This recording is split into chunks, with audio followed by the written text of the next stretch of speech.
Back in 86, right after crack came out, shortly after rap came out, the Mac came out. I had the doctors at the hospital shook, man, cause I came out with a Louis Vuitton book bag. Opened the book bag, had a pound of haze, had a Sony PSP with 9 months worth of games. I popped out polo fitted, I was fly, umbilical cord already cut, I didn't cry. I wasted no time, I spit that game. I grabbed the baddest nurse I saw and asked her what was her name. Only 5 minutes old, pulling home. She replied, boy, you just a little guy, plus you can't even drive. Well, that's what you thought. Fired up in Newport, tried to grab the keys off the counter, but I was too short. Reached back into my Louis Vuitton bag, drunk the pint of Hennessy and rolled the perk that I had. Gone over that. Put on my baby hat that they got me from Baby Gap and told my daddy I'll be back. Gave my daddy dab, chunked the deuce to mama, laced up my baby shell toes, I holla. I left the room, nurses running right behind me. Hopped on the elevator, took it to the lobby. Reached back into my Louis Vuitton bag, grabbed the 930 Nextel chirp that I had. Called up Chris, told him to send me all his licks. He like, who the fuck is this? I'm like, his baby man, bitch. At 20 minutes old, I knew I had to get dope. Called the bus and told the driver, let me off at the stove. He's just a baby.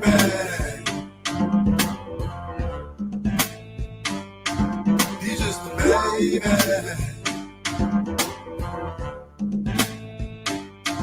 He's just a baby.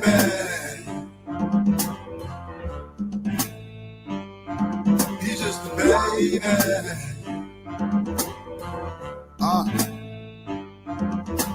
I didn't need pull-ups, didn't use a bottle. This behind the buildings, I ate at McDonald's. Mom still confused, couldn't quite understand it.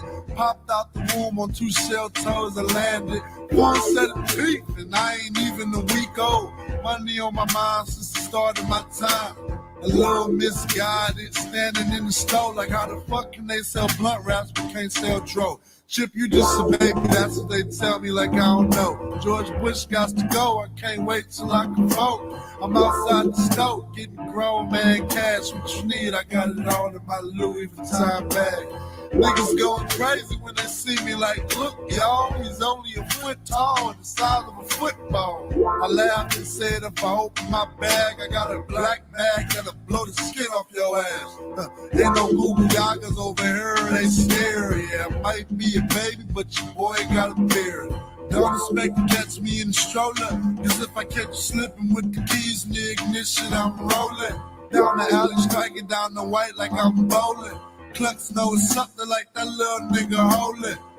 If it ain't about the dough, then one folk caught the cab and told the driver let me off at the stop. He's just a baby.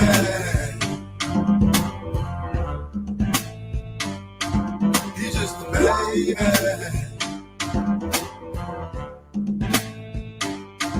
He's just a baby.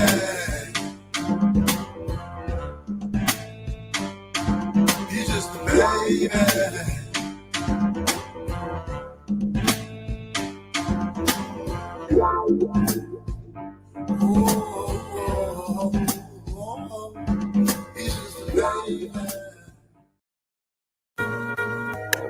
From the trenches, Bubba Killer in the trenches, Wall in the streets, Yeah, absolutely. So Tito and Yato, y'all gonna quit. I'm gonna roast the fuck out of y'all. I'm kidding. I'm gonna roast the fuck out you. Your fam? But, okay, here we go. Tito said, you look like Suge Knight as a middle school principal. Nigga, you look like the dude that picked up my trash this morning. You need to shut the fuck up. I mean, that's what the fuck he looks like, though. Yato, the petty guy, says, you are a fusion of Mr. Winslow and Uncle Phil. I thank you. You're a fusion of 2 people who made bad decisions. I appreciate you, brother. Thank you. Yato, I'm going to break a rib if I hold my smoke it. Both of those statements are true. Hey, Yato, go fuck yourself. Go fuck yourself. All right? That's all. Smooches. What's happening, players? It's another episode of the Black Beans, episode 39. This is Tito the Petty God, and I am Yato Canoe. And I don't remember the title of the stream already. I mean, nobody really does. And I just thought about that too. Like, I don't usually make fun of a lot of elderly people, but yes, actually I do. I don't give a shit because I think some elderly people are the worst fucking drivers. But no, when she says smooches, like I just assume like her breath probably smells like I don't know, like some type of microwave crustacean or whatever. Ew. And I don't know, that just seems like it'll just be hot, like it Like is today. Like some lobster mac and cheese that you left outside for like 5 days. Well, you know, that's the way I make my seafood mac and cheese. I like to sun bake it for like 72 hours. There's some tomatoes on top.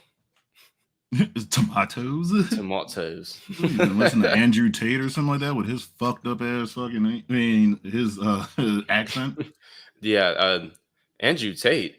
Yeah, him and Tristan have the shittiest. I'm sitting there listening to Mariah Carey while smoking cigars. Right. Yeah. Oh, that motherfucker, man. Like right there. Like, yeah, that dude, man, he started to like try to get some more like fans and shit like that. So he's like taking random pictures. But this is what I love about like Europeans like cities and shit. Because almost like taking pictures like in deep like central like America or something like that. Because you'll see his house, then you'll see like an abandoned fucking like it used to be like fucking like a housing block or something. It looks like it probably hit a few shells back in like a couple decades ago. And he just thought, yeah, don't you want to be like me? Like, nah, I'm good. I don't want to. I don't have to run for my country because I can't get bitches my age. The seams on your the seams on the shoulders of your shirts should not be around your biceps. Build some shoulders, my guy. I'm on Wikipedia. Well, I'm on Wikipedia for Elden Ring. I was supposed to go on like the actual fucking website. What am I doing?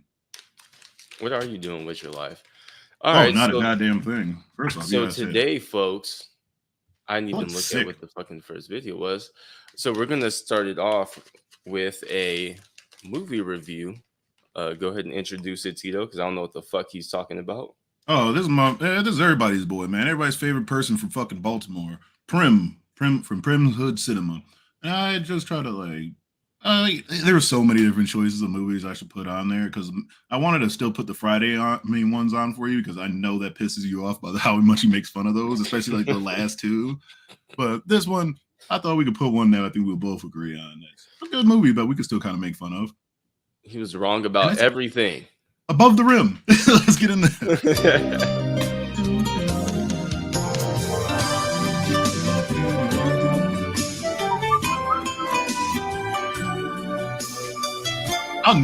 That was the funniest shit when Nutso flew off that fucking roof.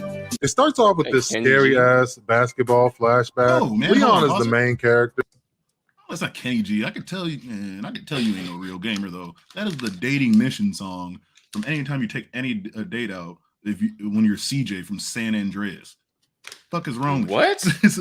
Yes, it is. Okay, how would you look that shit up? Why would you recognize that though? That's what I'm saying. I'm proud of it because that was the first game. I mean, especially the first Rockstar game I ever beat without using any cheats back in the day, and that was a big thing back in the day too. You know how long it took without the cheats. Really? What? That's real gaming right there. You know how long it took to beat the air raid talking about mission? like not the missions or anything. Like of course, you go through the missions and everything without the cheats. But when you're just fucking around trying to kill everybody, you need them.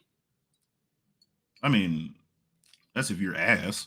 Did you not see me today? I was on like almost got 5 stars for a minute. I was just trying to do some cool shit and fucking just blew up. Or no, just got shot up. Miss Parker was trying to talk to you and I yeeted her. From and he's playing some rooftop basketball with his best friend in the whole world. So Leon being real cocky though, and he a hot shot and all that. Basketball sports movie. Loud. Yeah, it is. This is the part I don't get. Who the fuck hoops in like a 20-story building roof? Like, get up there. Well, he did get up there. Oh yeah, Leon friend is dead. He real sad about it. Leon be having nightmares about it, and he lost. What movie was he on? Was he on the Temptations? He was on everything. He was on Temptations. Yes, he was at both of them. He played Little Richard. What are you doing? Jesus. All his basketball powers. Oh, he wasn't bad in that Little Richard movie. That bad. Is that really how this nigga died, though? We should watch because I never watched it. Remember when Flex Washington played Michael Jackson? You remember that nigga Flex from One on One? He played Yeah. Michael Jackson, and he looked. Let me look up a picture real quick so we can show everybody. Hold on. Somebody you put can a go. hoop right here. Ain't no gate or nothing. Of course Hey, you know what somebody Leon's died. last It's name not is? even practical. What? Oh, I know what it is. I just want to see if you knew what it was.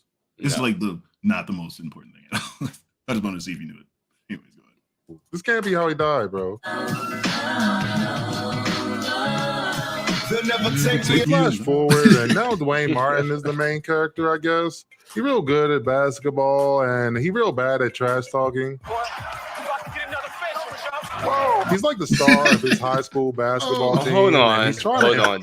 That's literally what niggas used to call it back in the day. If somebody shoots in your face, it's called a facial. That's what it is. It's just funny.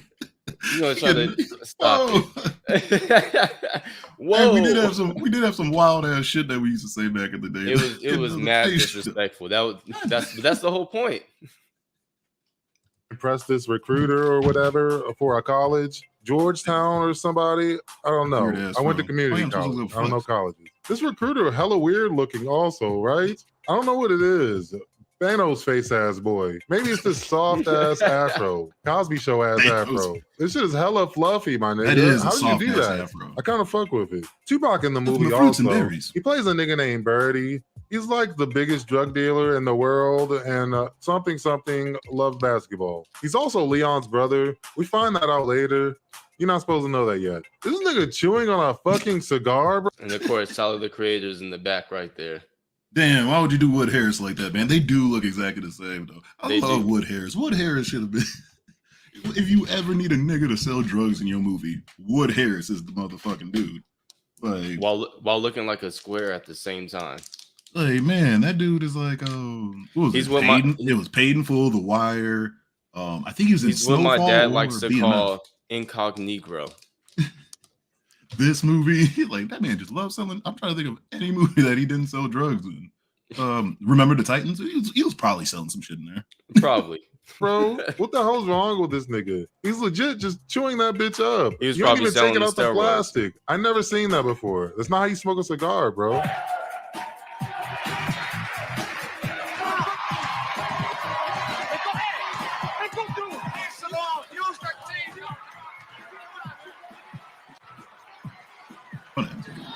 Ass. Yammed it on you. Oh, wow. Look at this old-timey ass, yee ass haircut. This nigga got a part directly in the middle of his head. Who does that? Yo. No, it wasn't Dominique Wilkins. Who used to rock that middle part from? I mean, that middle part right here. Who the fuck? I think it was Isaiah Thomas. Was it? Oh my god! I think it was Isaiah Thomas. Hold on, let me pull this. Let me pull this picture up for Flex. Flex right there. That's the most famous one that ever. Hold on, share the file. You look like ass. Hold up. I'm saving this. I'm saving this motherfucker. Oh, it pulled me all the way to Reddit. Get out of here. Oh, I can't do that. You would have to. I would have to show your screen. Oh, to show my screen? Oh yeah, that's no problem. Hold on, 1 second. You didn't say nothing but a word, cuz. Let me get a better picture. Can I just blow this up? No, never mind. We don't need it. We just blow it up. We'll just see it on Reddit. Share screen. And yes, we gotta probably watch this movie. Look at this nigga, man. That was him before. It's him right there. That's him. Yo, is he in whiteface? How did he not get canceled for this? He did. When's the last time you seen Flex in a fucking movie? Wait, but is it whiteface if he's playing a black man who turned white? I think black people, I think we fucking shunned him out. We're like, what the fuck is this shit? Oh, hell no. Get the fuck out of here.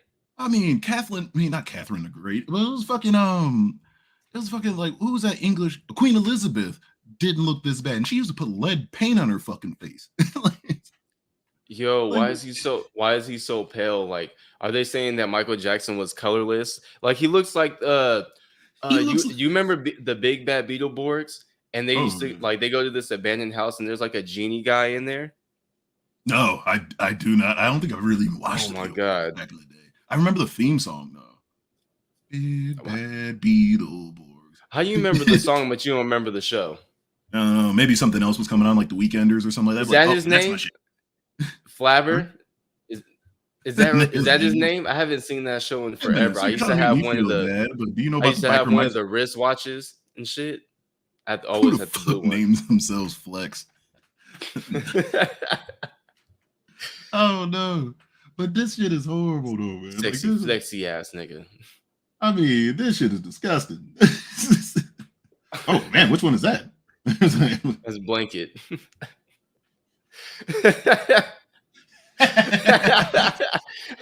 Ew, that shit is hilarious. Hey, there's a nigga named Ernest Valentino. Oh my god, I think this guy actually tried to be him. That is disgusting. Hold on. No, this is like that. No, I just clicked on the name, said Ernest Valentino. I thought this was him. It's like, but no, I don't think it is. I'm just looking at Michael Jackson impersonators. I'm sorry, let's get back to what we're doing. You ever seen Indian Michael Jackson? Indian Michael Jackson? It sounds like something I need to. George Washington Carver head ass boy. Rosewood head ass boy. Damn, I messed up. We gotta go. Damn, I like how I just put Indian M and Michael Jackson instantly. The whole game. Oh my God, he wouldn't pass the was ball. pretty scary. He real hot. Wait, you found it? Yeah, he was pretty scary for a minute. This was the first one I seen.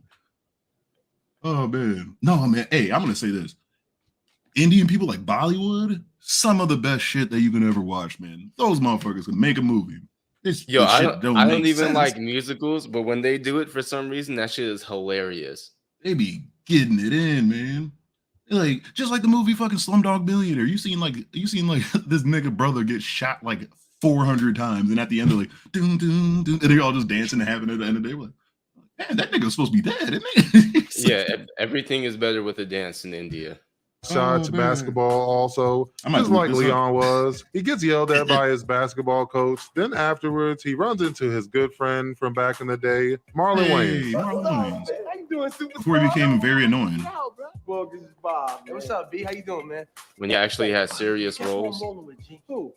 Birdie. Me. Yeah, he was kind of serious. What? It's a surprise, man. Come on, get your shit. What? Dwayne Martin goes to meet Tupac at his secret criminal lair. Wood Harris is here in the movie too. He's like Tupac's right-hand man or whatever. He like the muscle. This nigga loves selling drugs. He a damn drug dealer in everything he's in. This nigga ruining our community, yo. Tupac asked Dwayne Martin to join his team for some big-ass basketball. What would you rather do? Would you rather be at home actually selling drugs? Or would you rather get paid millions to pretend that you sell drugs? Yeah, I mean, yeah, either one of them. Man, to be honest, shit, I'll sell drugs now if I fucking have to. Where are the cocaine at? Basketball tournament that's coming up. He's being super smooth and borderline sexual with it. It's uncomfortable. I know you want the finer things in life, and I can get them for you. All you got to decide is how bad you want it. After that, we go back over to Leon, and he's at the park at like fucking midnight playing pretend ghost basketball with Nutso. This nigga tweaking, y'all. Oh, hell no. Why don't you have a real basketball, sir? This nigga scared of basketballs now, bro. Since his homeboy died. That's really sad, bro. Must be from sad hood movie. He's still feeling real guilty about natural death, it looks like. You feel like it's all his fault. How the fuck is that your fault, bro? Why is there not a gate or some boards or something here? Most of the neighborhoods in New York fucking suck anyway, besides Coney Island. That's where I'm from. Yeah, I'm just gonna stick with the fact that New York is fucking trash. Sure. This is not a good place to hoop. I'm surprised more people don't die up here. This is like a final boss level. Like, what if the ball fly off this bitch and crack somebody in the head? That could kill him. What if you're trying to save the ball? You have to play and Kobe you can't Bryant stop on the rooftop. Like, why? Final level. This ain't NBA Street, motherfucker. And then like if you lose, you just fall off the top of the building. He said Kobe. that jump was not above the rim. Actually, it wasn't. I don't think he was over the rim. Yourself in time. You dead. Actually, if anything, the movie should have been called Through the Backboard. LA is trash. Mexican food there sucks. Fall through this big ass skylight greenhouse shit right here. You fucking dead. I can't believe these niggas playing basketball up here. Oh, somebody lives in dirty ass New York. No. The next morning, Dwayne Martin gets into it with his mom. She didn't come to his game last night because she was working extra shifts at the hospital, and they struggling. Go back, just go back, just like click back. There. Oh damn it! All right, press play. The next morning. Dwayne Martin gets into it with his mom. She didn't come to his. All right, I don't like shit like that. Put your fucking bread away. Put it on top of the fucking microwave. I mean, on the top of the goddamn refrigerator or something like that, or in a fucking cupboard somewhere. Why is it loose by the fucking mixer? That's just about to mold in like 2 days. It's just hanging off by a thread. They don't even sell Wonder Bread no more. Didn't they used to say like Wonder Bread? Like, didn't they say black people used to like Wonder Bread a lot or some shit like that? Well, I've never seen a lot of people. I think they still have Wonder Bread stores. I think so. I hear they do. I think. Thank you, Vicky, for the Cash App. She says, "Because I like the way you licking that blunt." I guess she lives. Get out. That's supposed to be sexual right there? She's trying to picture you looking like dry vagina or something like that. Let me moisten this up real quick. Game last night because she was working extra shifts at the hot air on hospital it, and so they it struggling moistens all the up. time or something. Don't crack when you try to open it up. I missed your game. And that's why I Gotta throw out. Gotta get a new so one. you won't have to work. That's what Nex does with his hot ass breath. When he go, that's how he gets her started up. He just goes down and. I don't know, man. Like that shit. Like I bet you, she tries to open up, that shit comes out like a steam whistle. Burns your face and stuff like that. I'm scalded. Or do you remember that? Or you remember that one trap door part from the first Mummy, which I should probably watch tonight. Remember when they had like the pressurized acidic salt? That's how it is when she like the first time when they cracked open. I haven't seen the Mummy in a long ass time. Wow, I pulled that out of nowhere. I haven't seen the Mummy in like 15 years. I love that movie. Man. That is a good, solid movie. I mean, I think everybody likes that. I don't care if you're an all-American. Don't miss your curfew again. Miss Watson, how you doing? Remember me? Hi, Smokey. Marlon Wayne shows That's up when you know and you- they head the to the mom don't park like for you. You some better good get the old fuck out my house. basketball, of course. That's all this nigga do, bro. He ain't got no type of love interest or nothing. Ain't got no other hobbies and shit. I'm pretty sure that's not just like a grown-up black thing. What? Just hooping? No, like going to somebody's house and their parents don't like you, Oh, or that your could be parents don't anywhere. like one of your friends. That's the standard mom look right there. When you like, Yeah. you come in to go say what's I up to kn- your friend, and she looking at you like, I or know she what might you just call be you by your doing. full name or something like that.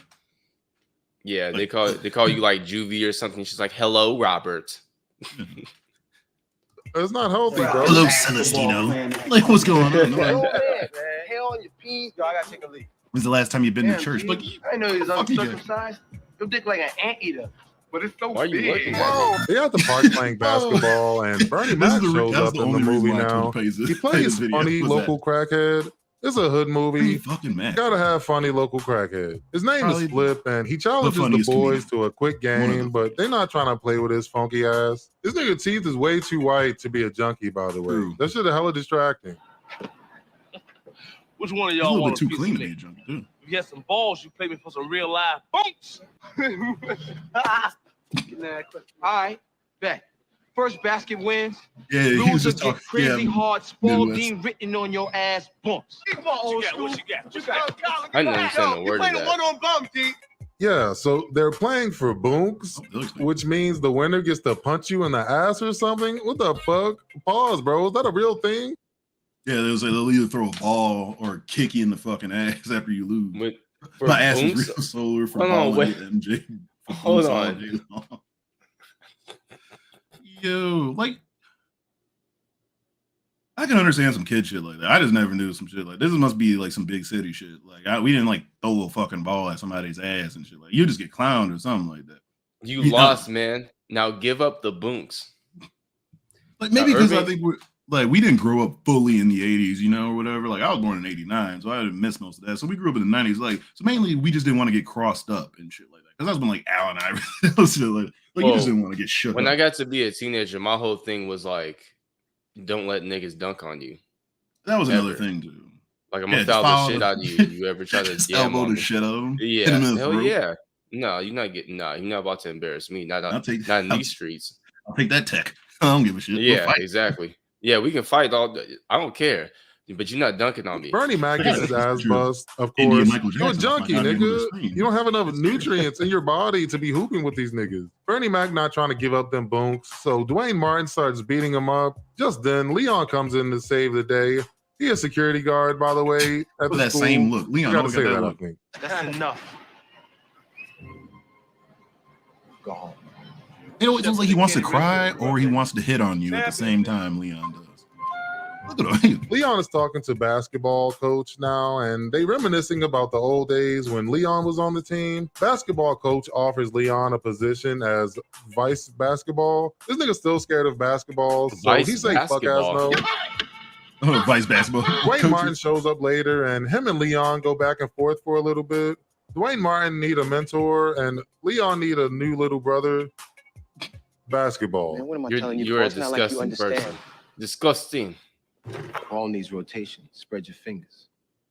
Listen, why don't I stick to basketball and you stick to saving bums in the park? Before we continue, this episode of Crimson Cinema is sponsored by ShipStation. You a grown up, right? It's a lot of stuff to deal with. What's wrong with us? Why is it like this? When you're trying to run your business, it can be hard to stay organized and keep up with every little detail that goes into shipping. ShipStation is a service that will automate all your shipping and handling needs. So if you're trying to get your hustle, you're just enjoying watching Martin. You don't even care that it's the whole ad. I was like, is he really gonna watch this whole ad? He just watch, I almost put that on there too because did we watch that? Because he put his that's a shirt. That actually is pretty dope. But I don't say shit. He did what's that shit called? Oh yeah, his top favorite Martin episodes. We should have went over that shit. it's on sale now. They can help you with that. On sale now. You also get deeply discounted shipping rates, and they let you easily compare carriers and delivery times. So you can pick whatever the best option is. I like Hustle Man. He showed up too late. It's time to let go of all those shipping tasks. ShipStation can do it better and faster. Sign up using promo code TREM for a free 60-day trial today at ShipStation.com. Start saving time with every shipment. It's a whole 2 months of shipping made quick and painless. All right, what's going on? It's free to try. Why not? Just go to ShipStation.com, click on the microphone at the top of the page, and type. Okay. I was wondering where you. Jeez, man. Finally made it back for the old lady's birthday, huh? Your little brother that came. Hey, I haven't seen a brown bandana in forever. Really? Hell yeah. I mean, shit got bad. We had no lights, no electricity, no food. We all wrapped up in our coats in front of the stove in the wintertime. It's all right, though. I handle shit. Together as brothers, can't nothing stop us. What, selling that shit? Are you that dumb? Why you being so petty, Leon? He had to do something. Did you not hear this nigga? Him and your mom were starving and cold. They were sleeping in the oven or something, right? Give him a break. You were.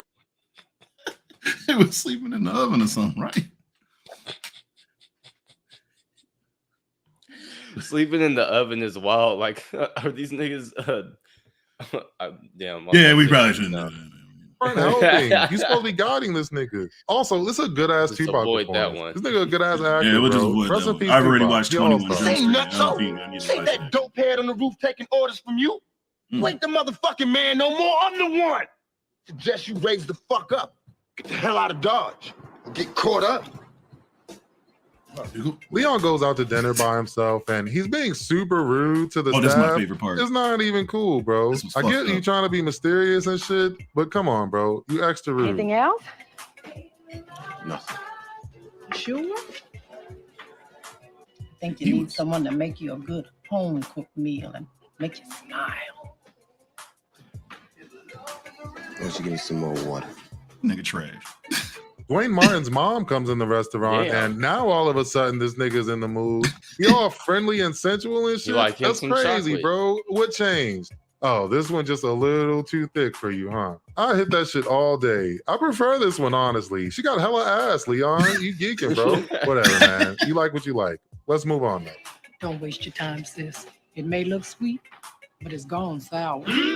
Dwayne Martin eating dinner with his mom, and he brings up the NBA, and he says he's tired of struggling in the hood. Isn't his mom a nurse, bro? That's a good-ass job, I thought. Why the fuck are they struggling so bad? It's only two of y'all. Y'all should be good, right? Come on, you gotta hurry up and order them on my shift. Figures. That's right. You're not in the NBA yet, and I still gotta work. All right. You said yeah. Yeah, right. Of course. Anyway, later on, he's hanging out with Wood Harris and the gang. They're on their way to see Tupac when they drive by the park I think I'd and be more spot scared of riding Leon with Wood doing Harris his make-believe basketball Denzel tournament. Washington character. Wild type of nigga with the comma. What's that thing called? Training That Day. nigga bugging out. Yo, he's playing ball without a ball. Better leave that shit alone, whatever you fucking with. No more, don't sell to that nigga. Pull over right here. I thought we was going straight to the spot, man. Nigga, I said pull over. What? Pull over! Wood Harris hops out the car like Wayne Brady and whoops these two random niggas' ass. Dwayne Martin don't like that. He getting scared now because there's street shit happening and he a hooping ass nigga. Basketball playing. This is actually pretty tame. This is a Should've knew when standard you hopped ass in the whooping. car. What'd you think was going on? Did you not know these niggas was criminals? You look so shocked right now. What'd you think it would be like? Nigga, you need a role model. A hug or something. Leon and the mom are on a date now. That was fucking fast. They ain't even exchanged numbers and shit. Maybe they just saw each other at the school or something at one point. Whatever. They on a date now. They start falling for each other, but Dwayne Martin don't like that shit. I wouldn't like. Yeah, because he about to be your daddy now, like out of nowhere. They just speeding through it. That shit either. This nigga crazy, bro. You gotta tell your mom about That this was favorite nutty ass comic basketball movie thing he be Spawn. doing. That shit is concerning. I can't I believe didn't you like going Michael out Jai with that White. toy cop again. What do you even Yeah, know what's about wrong it? with Spawn? That movie ass. Hey, Martin Sheen was hilarious in it. Martin Sheen. Dwayne Martin wants to know more about Leon, so he goes to find his friend, local funny crackhead. Look, I'm not here to start nothing, man. Just want to ask you about your man Tom Shepard. What you looking for, some dick? Oh! Man, Look, your pussy ass. You too, Birdie, old picklehead motherfucker. What, nigga? Birdie, no. Your fucking ass will come ask me about Tom Shepard. Ask Scarface, his motherfucking brother. Tupac and Wood Harris show up later that night, and they kill local funny crackhead. For what? This nigga really hurt over that picklehead joke. Grow up, man. He hit him with a razor Dwayne too. Martin Like, is- isn't that like way too personal for that shit? Like, come on, man. You could have I like roughed him up. how I like how he. There's no way that he doesn't understand the why shit's happening, but I like how he changes it to something stupid every time. Like, damn, you must have got real pressed about that pickle comment. when you know he got his ass beat because he brought up that was his brother and didn't nobody know. I always like when he buries the lead on that shit. Like, man, there's a whole different other part. There's a whole scene. Shit like that happened.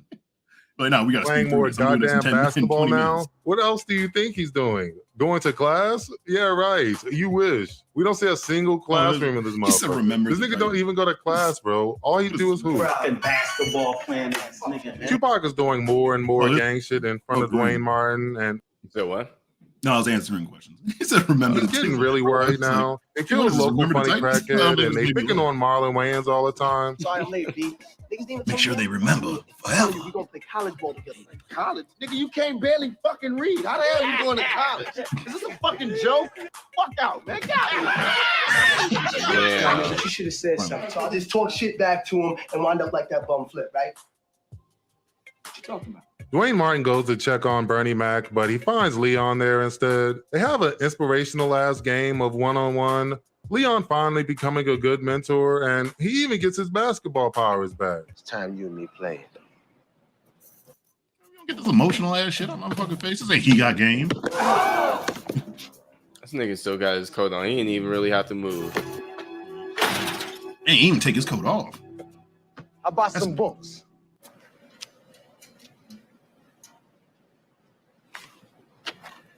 Whoa! Dwayne Martin decides not to play for Tupac's team anymore, and he want to play for his regular coach in the big tournament. Hey, you know where that sound Tupac's clip is pretty from, upset right? about it, and now they got to defeat each other in the final round No, where's or it from? something. Sports Oh, that's movie. from Pootie Also, Tang. he got You don't know- accepted Hold into on. All right, Georgetown let me for look some at this reason. small-ass He didn't even clip. I have don't to think learn you- no lessons in this whole movie. You'll This laugh your nigga ass sucks, off. bro. Heard you're a Hoyer now. I've seen Pootie sing a bunch of times. I remember that part You think they're gonna specifically. think Oh, that's of one of my Georgetown favorite about the parts. Hold on. president, too. Let me look at it.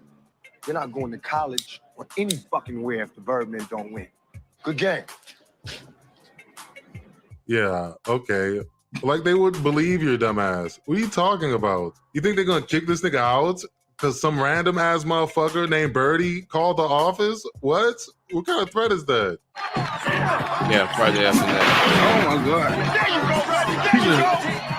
Where the fuck is that? I just need to find it. How could he? Plan, coach. Let's go. We gotta get the game going. Put me in, coach.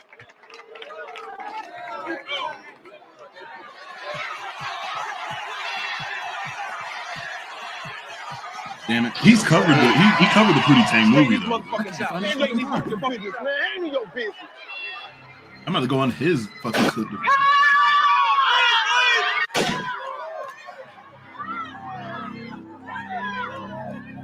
Nigga, is it that serious? Is there some prize money or something from this shit? What do you even get from this shit? I think Tupac got a bunch of gambling stuff going on they hinted at. Even still, it's broad daylight. It's hella witnesses. Why not just wait to kill this nigga? You so reckless all of a sudden. You were a pretty composed bad guy up till this point. Anyway, the movie over now. Dwayne Martin makes it to college.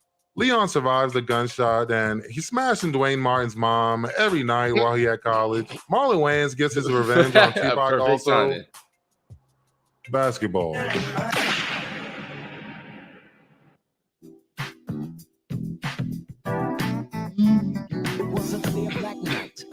That was a good ass soundtrack to that. I had a good time with this movie. It's a pretty standard by the numbers basketball hood movie, but the acting is top notch. Tupac is always fun to watch. Really? Dwayne Martin really felt believable in this one. Leon was super sensual as always. It's a slam dunk. Oh, he did cover Love and Basketball though. It's not perfect. It's kind of cheesy sometimes. It's pretty cliche.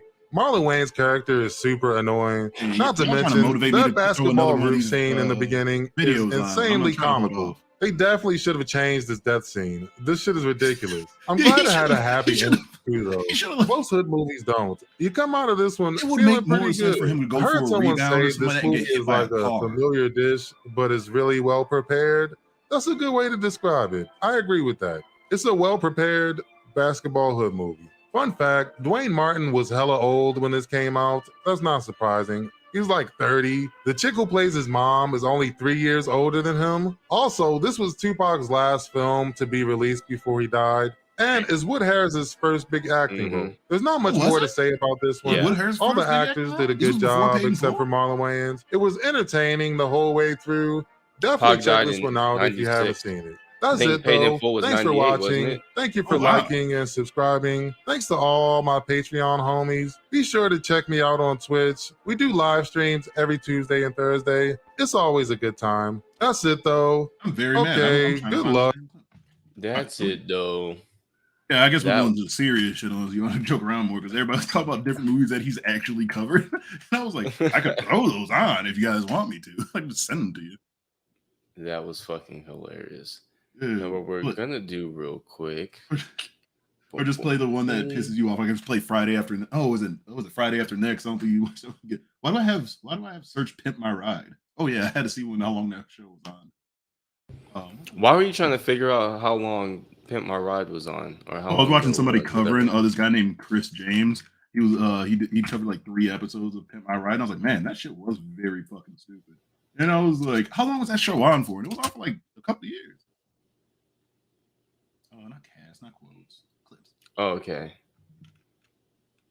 I was about to fucking say, why does it say that I'm still sharing? That would make sense because I am. I mean, you're. Yeah. Yeah, exactly. Shut up. Yeah, sorry. But what were you? Oh yeah, you got your own, right? I downloaded the Pimp My Ride game. I need some playtime. Oh my god. Oh, that's disgusting. I think I seen a video where somebody actually played the Pimp My Ride. There we go. I found it. Yes, it's 41 seconds long. So for y'all who don't know, this is Uncle Jimmy Red Pill. And he hates him a low down, low trodden, worthless ass broad. Hey, can I just share one thing real quick before we start that? Go ahead. Because this is the part where I was telling you about where he found it on Pootie Tang. He's like, what he did, they interview that one dude because it was after the part where he's gone to like the farm, right? And they make all the other another part where you shouldn't have blackface, but David Cross was the Duty Tang. But he was a white guy dressed in blackface. But that shit was hilarious. So they opened up that fried chicken place or some shit like that, or unhealthy food. And they start interviewing people. Man, my kids looked up to him, man. Know what I mean? And they don't even look at dad like they look at him. But now, since he crossed, man, my little man came up to me the other day and was like, man, how could he do that bullshit, man? That I'm like, whoa.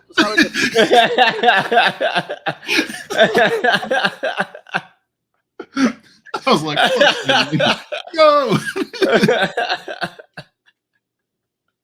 How could he do that, boy? Fuck that nigga. Whoa. But all right, go ahead. You can play your video. I just wanted to find it now. So every now and then, Uncle Red Pill will put his number out there and let people call him. And I've been somewhat in the mood lately, and so I ended up calling Uncle Red Pill. I haven't seen this man in a minute. I'm still subscribed to him though. So he was hurt because a woman with 6 kids that he was messing with stopped messing with him. You got an OG in the chat. Hi, Honey Holy Badger. shit. Honey Badger. That's like one of my best friends. What do you mean? You just realized you're a mod here? Of course you're a mod here. You're like one of the first people who would come into my chats. Like we need to still go visit her. We gotta learn whatever language they say. Tagalog. What? First off, you made it sound like it was the cookie from the Girl Scouts or whatever. Are you sure that's what they speak? Because I don't think they speak that. Are they cookies? I know that Simone. No, there's tagalongs. I was just being a dick. I don't know. I don't eat that nasty ass flavor. It's Samoas or nothing. Oh wait. Basa. Go ahead, brother. That's what. See, you fucking racist. Hey, that's you. He had it on there extra low and shit. No, he just doesn't have you to the receiver of the mic.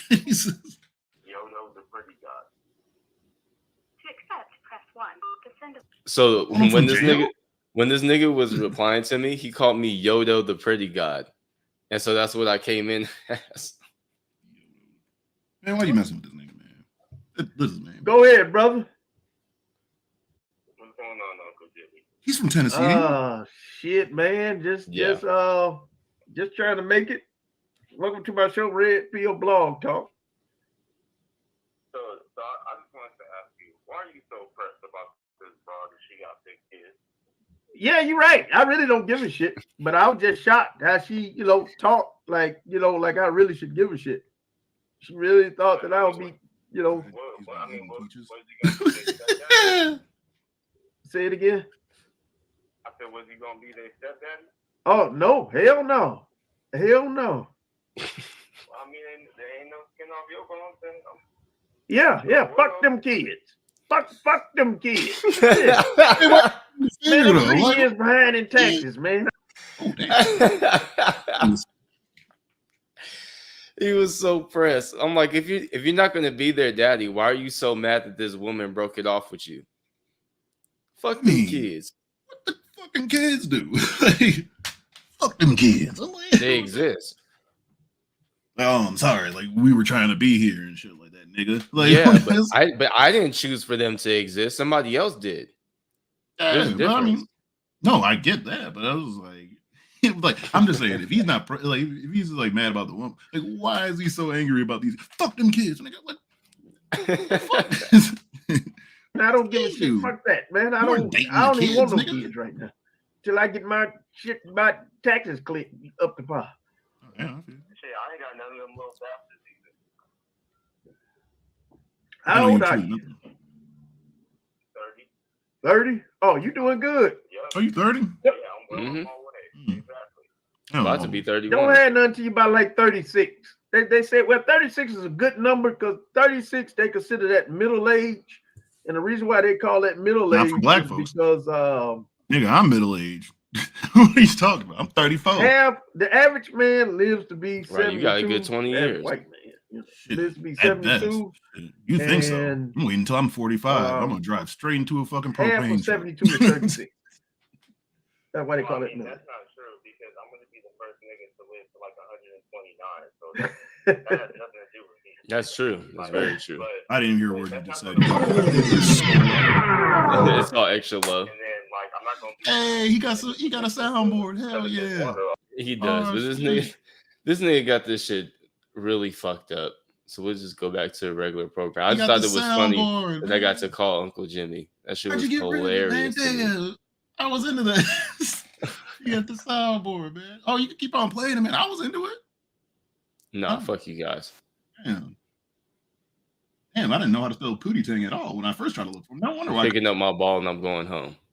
All right. Well, since you're leaving, let's go to more Primhood Cinema. No, actually, I might look up one just in case. We'll see how far we're going on this, because we can let some good chunk of this probably play, and then we can elaborate on some shit and stuff too. But this is another one of my homeboys. I think he makes great videos, Lil Bill. So he's coming out with his newest one right here of how to stop being black. I suggest it. Like, I don't know, you guys like some I don't know, whatever your what is that shit called, political thing a little. But if you're more of a left leaning side and so happen to be black, I want to know a black perspective on a certain topic. He makes some pretty good videos. You're moving away from the mic. Oh yeah, I am sitting back right now. I'm sorry, because I don't like my face being so close right here. Me either. Stop looking at me. That shit's weird. I know what Stitchy was talking about. What? Now this is going to be a great video because, as we all know, especially Black Americans, most of the time, niggas was like love to stop being black for like a day or two. I would just love to not be bothered or have people look at me funny just once. No, I would continue to be. I would continue to be black. I can continue to be black. Oh no, I just need me a day or two. Maybe 2 days, like I a don't weekend. like people fucking with me. That's about it. But usually people stay out my way anyway because like I have a deep voice and I'm like fucking 6'4", so people think I'm just dangerous anyway. I'm gonna date girls named Jesse and Taylor. Oh, Jesse and Taylor. Most basic ass names off of any show that comes on at like 8 o'clock at night.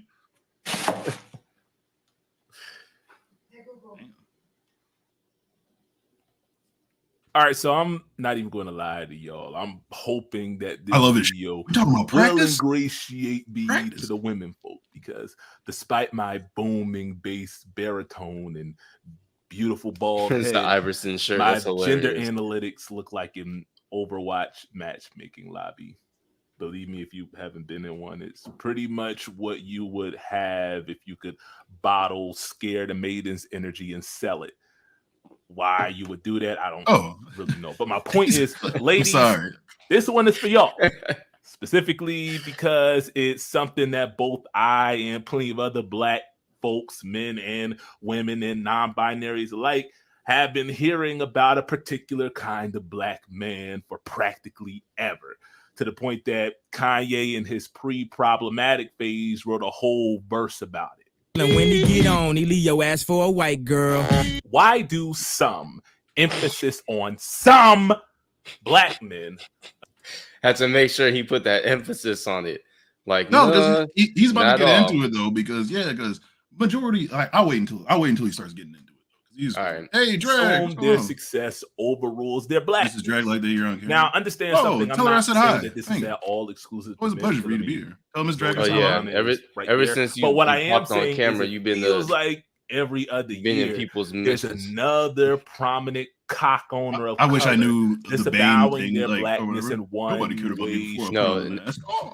Now I have to constantly hear. No, I even have somebody that loves to follow me around and is like, "Well, Tito looks better than you." They're annoying. I love it. No, I don't need your guys' goddamn charity. I know I'm Shameik Moore, Smokey the Bear, and even every YouTube University grad's favorite professor, Kanye of Westeros, have all in some way, shape, or form dismissed the systemic discrimination experienced by Black folks for I do have shoulders, thank you. Just being Black folks. Matter of fact, I hope you guys enjoy my Dark Viper AU get up I got on right now. Idris Elba dropping that "Don't call me a Black actor" gem a little while ago. Like, nigga, what do you want me to call you? Obsidian? And I won't do that. Because that's colorist. But it is interesting to me that this phenomenon is not limited to celebrities. So, I mean, if we're going to keep it up, they don't I think Opaque is a good one. Opaque is white. But you would the say data that or seems to Onyx. suggest Onyx that black men are more susceptible to sipping the conservative Kool-Aid than black women are. Now, before y'all do one of either flood my comments with just a bunch of different ways of saying not all black men, or conversely, cross your legs, snap your fingers, and roll your necks in agreement, this is a very small percentage of folk that I'm talking about, like Puff Daddy's teeth small. I mean, yeah, I know that was mean-spirited. Black men still ordered, but hold on. Oh shit! I'm about to change the ending song. Hold on, right now, just because Diddy's right here. Hold the fuck on. I'm gonna send you this. But anyways, what you about to ask? Like, his teeth aren't that small. If his teeth were small, you'd see a lot more gum. Yeah, the tooth to gum ratio. Maybe he just learns how to smile where you don't see a lot of where you don't see a lot of what's the name? A lot of gum. Like Gina Well, it's Davis. his top lip. That's what it is. His top lip is just curves in like that. It's like thin, yeah. Kind of like it's like a little flap, like a turtle's mouth, if you will. Yeah. But that bit will never not be funny to me. Black men still overwhelmingly vote Democrat, if for no reason than out of principle, as well as we overwhelmingly marry black women. We also overwhelmingly consider blackness an important part of our identity and all that other stuff that y'all say that we don't do, because evidently the only black dudes that a lot of y'all have ever actually interact with either have this hairline or shit is this guy in their life. But drag before you became an atheist over here. That was preacher drag. Oh man, that hairline's more broken than fucking neck. How you doing? How you doing today, my good brother? Let me tell you about the word. More curves and scoliosis. My God. What kind that shit's got a little dip to the side. Like, why'd you let that curl lean over? It looked like somebody tried to shape his head up with like the rudder of a fucking boat or some shit like that. Just put your head real close to that motherfucker. He has like a whole head of baby hairs. He look like he's fresh out the womb. Nigga, how you 30 and still have amniotic fluid on you? Or this guy as their lock screen. But again, it can't be ignored, the disparity between black men and women who go colorblind at some point in life. And that's what I want to unpack today. Oh man, why remix? Oh shit, I'm hyped statistically more susceptible to adopting araciality than black women are? Well, I mean, that's not real. No, it's those pants, dude. So I think the first thing we have to is that black women have always. I was talking about this earlier. That's my all the way on the left right there. Yeah, that's one woman that because of many people that's running the thing that CRT that you will probably rarely ever hear. I don't know why I have so much respect for Mississippi. That's Fannie Lou Hamer right there. Fannie Lou Hamer was a sharecropper at one point. Went to the doctors. This is way before what really she became vocalized in the civil rights movement. But she had what they called a Mississippi appendectomy, which means you go to the doctor and they just take out your fucking uterus without you knowing. That happened. Years on, goes by. She goes to try to register to vote, which was legal in Mississippi. Her story was, and you can actually look it up right now, the cops pulled them over and proceed to beat the shit out of her and other people. I think they took her to the station first and beat the mess out of her. So time goes by after she really tells her testimony and stuff like that. And she actually goes to actually say it over on live TV, where America was so fucking nervous about this shit, about hearing about a black woman, how she experienced just for trying to vote and so that they fucking put the president on for a non-fucking announcement of saying that how he was gonna he's like, oh, I'm gonna let you guys know I'm about to pick a vice president very fucking soon, because I think his vice president got shot. And I was like, oh, that was nothing, just to make sure, because they made it long enough so you could, by the time she got there and started talking, that by the time his thing ended, she was gone. But anyway, you have other people like Sojourner Truth in there. I think that's her you're talking I don't know who the one all the way is on the right. I'm sorry, go ahead. I just want to throw that in. Shit, you knew more than me. Always been on the front lines of every progressive socio-political move. It looks moisturized. Don't Reason hate. being the intersectionality of oppressions they have experienced historically. I've talked about this at length in the past. I I'm see it. not going to dwell here, but statistically speaking, again, Black and Indigenous women are the most vulnerable demographics in terms of financial and physical wellness. Black women have also been historically very randomly holding the bag whenever their non-POC I just smoke or weed non-women allies got a taste of the privilege they were pushing for all along. Right back. The betrayal of Black women by white allies during the first and second waves of modern feminism is what led to people like Bell Hooks, Patricia Collins, and Kimberly Crenshaw emphasizing the importance of not just women's liberation, but Black women's liberation, meaning that special attention needed to be given to the convergence of injustices Black women experienced based on both race and gender and not one or the other. This is what intersectionality is, folks, and it is the foundation of Black feminism. See, the more injustices you're forced to endure, the more likely you are. This is another thing too. I don't know if you if a lot of people didn't know about this. Well, I think some people did. Because I decided to stop this too, because it's really important that he is talking about like, especially Black women in like the '60s during the Civil Rights Movement and stuff like that too. One of my big influences of like me growing up and just learning stuff is the Black Panther Party, and just especially about how like the government, mainly like CIA, everything just basically demonized them, and even to this day about them basically having fucked up like just lies told about them. And this is what it's saying, because over, I think it was like 60 to 70% of the members that were in the all national of fucking the Black Panther Party were mainly women. These were mainly the main. Of course, everybody knows like about Bobby Seale, Huey Newton, fucking what's the name from Chicago? Fucking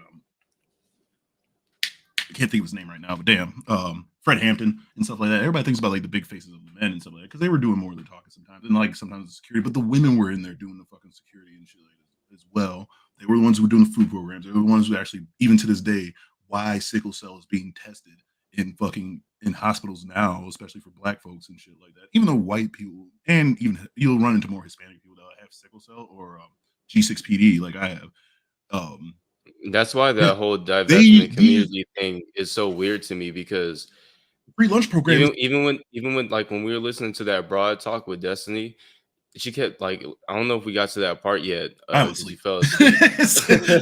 I was asleep. But she went on to say that, she kept saying historically, when actually historically, Black men had always included Black women in almost everything to do with movements and civil rights, and this is our main thing as too. Leaders and everything.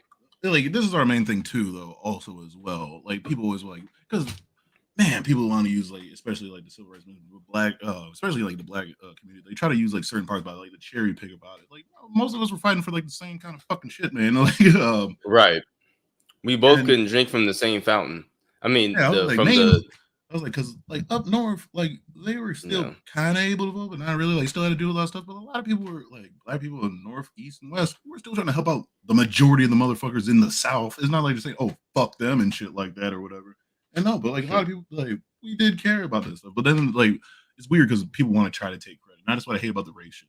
Oh, Black people don't do this. Like, granted, Black women do like do strive more to the left than Black men, and he's gonna get into that a little bit more because I've noticed that too. Because you'll run into a nigga that like he doesn't, you'll run into a dude like probably won't vote, but weirdly he'll agree to certain weird shit. Like I met people that were like weirdly agreeing to Trump because they're like, oh yeah, I heard he's about to get rid of what's that shit called? Child support. I'm like, first off, that's not gonna happen.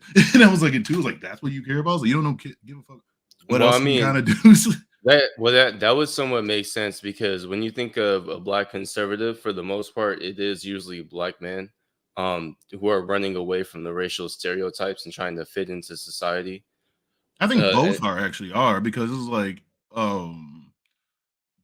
that's just basically how America was kind of made. Like to make it seem like the more, I guess you would say white or whatever white acting that you are, the more accepted you are. Like that's why even now, even to this day, there's still schools and shit like that. Like, I can't wear my hair like this, and then or also, women can't wear their hair in the afro in the fucking. And then also, I would say too, in general, are women in general usually more liberal than men are? Because I would think that men would probably be a lot more conservative because,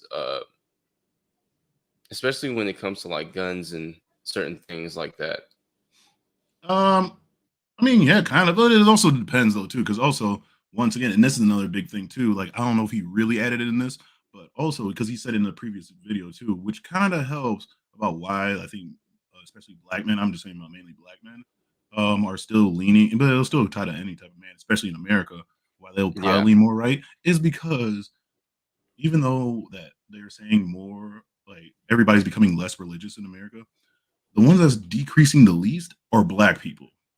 Like we are still kind of hardcore Christians and shit like that too, and that spreads kind of like that kind of just spreads like that national layout of like because whatever, because you'll meet some people like I know I'm related to motherfuckers that are like they'll like try to say they'll vote for like a Democrat or whatever, but like they're vehemently like homophobic for some reason and like don't get and like they're like really homophobic and like, they'll just say some weird shit like yeah like my brother's super right leaning. He's fucking horrible. Oof. Like yeah, you're like oh yeah let's go carpet bomb the fucking Mexican border. We don't need all these immigrants coming in. I was like oh sweet okay that's cool. Hey, how did mom get here in the fucking 70s, bro? You know, he's like, yeah, pretty sure she showed up here like on a banana leaf. Yeah, I was like, she wasn't born in Miami, nigga. Like, what the fuck are you talking about, man? Like, she came here on a fucking plane, like, and lived underneath a fucking freeway for like a couple months. Like, what are you talking about? And that's not to say that like women don't like or believe in gun laws and things like that. What I'm saying is like because of societal norms, a lot of the times men are interested in either like protecting somewhat themselves and a lot of the times their family, right? Like that's why you get a gun half the time is because you're at the house with the family. Even if a lot of times like for some people when they don't even believe in guns, they'll after they get their house broken into or something, they'll all of a sudden get one. Well, I mean that and like we push the fuck out of guns. Yeah, like we push the fuck out of them, like you know what I'm saying. But all right, like we've been on this for a little minute. Let's go ahead and let's more display because we haven't really got into. I mean, yeah, that's somewhat true too. Not even somewhat. This is how they do. And then I was going to say about this. Why weren't women allowed in the first place? Is it because they were like doing patrol, and they're like women can't do patrol too? Because as far as I know, one of the main reasons that the Black Panther Party was formed in Oakland, California, was because they was getting their ass beat by the police. Oh, it was policing the police, basically. Yeah, right. So they were basically watching the police and also making sure that they would, if I remember correctly, they would pop up on crime scenes and things like that themselves. Oh, that's mainly what they did. Community. If they that was their main thing though. Like let's say, like if they pulled over a car, they would drive up right behind them and they would stop over there with them to make sure like stuff will go on. Like if they pulled out their guns, the Panthers will as well. Whatever. I would have to look up a little bit more about like why they didn't do it initially. Maybe it was just like a small group of like dudes and shit to see when like the women would come in. But that's something I would have to look at. Your mic is going in and out. Well, I tried, so I don't know what to fucking tell you. Let's press play. Just pretend like I said something important. Just keep talking louder. It's 11 system as opposed to trying to fix or over there operate within it. Well, I mean, it's hot as shit. Ebony Williams. This is why both the civil rights and Black Power movements were propelled forward by women, despite those movements becoming basically synonymous with their male figureheads. The point that I'm getting at is historically, at least, Black women are more likely to adopt a more radical politic than sweet, I that found of it. black men, if based on nothing but the greater weight of injustice black women have had to endure historically. Black women also historically, despite always having a pretty high presence in the workforce, have been denied access to power within their own households when a man is present. And that right there, I think, put is that the second key one I thing, put in the folks. private chat. Put that in We the black men still have, Put that as the even ending? if admittedly marginal, and take out my last access to power within the I can't current switch that. social I just gotta framework pop it based over. on Don't trip. I got us it. being men. All right, cool. Thus, the goal for a lot of Just move that one men all the way down. isn't to dismantle the social framework, but to find a way to get around the roadblocks put in between us and full access to power. Black women are just more likely to reserve themselves to the reality that they will never have that access, because there's always somebody in their racial, gender, or socioeconomic circle who has greater access due to factors beyond their immediate control, i.e., race and gender. So, long story short, a lot of black men want access to power and to its corresponding privilege, in the same way that a lot of white women just want access to the power and privilege that comes with having a dick. This isn't to say that women of color don't want that also. I mean, again, Ebony Williams. It just means they understand how unrealistic a task that would be. That was a very simple way to put it. And it definitely makes sense. No, yeah, it really does. Like, it'll get a little bit more. My bad. I'm about to go get some more water. And the reason why it sounds so weird, somebody thought I was high. No, I've actually been sober all goddamn day. Because that's exactly why I asked the question that I did earlier when talking about do women do this more? Black women do this more. I also need to see if that's also true for women, period.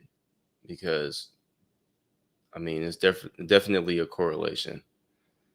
Sometimes it's just a man and woman thing and not necessarily a racial thing. Now, it's real easy to jump down the collective.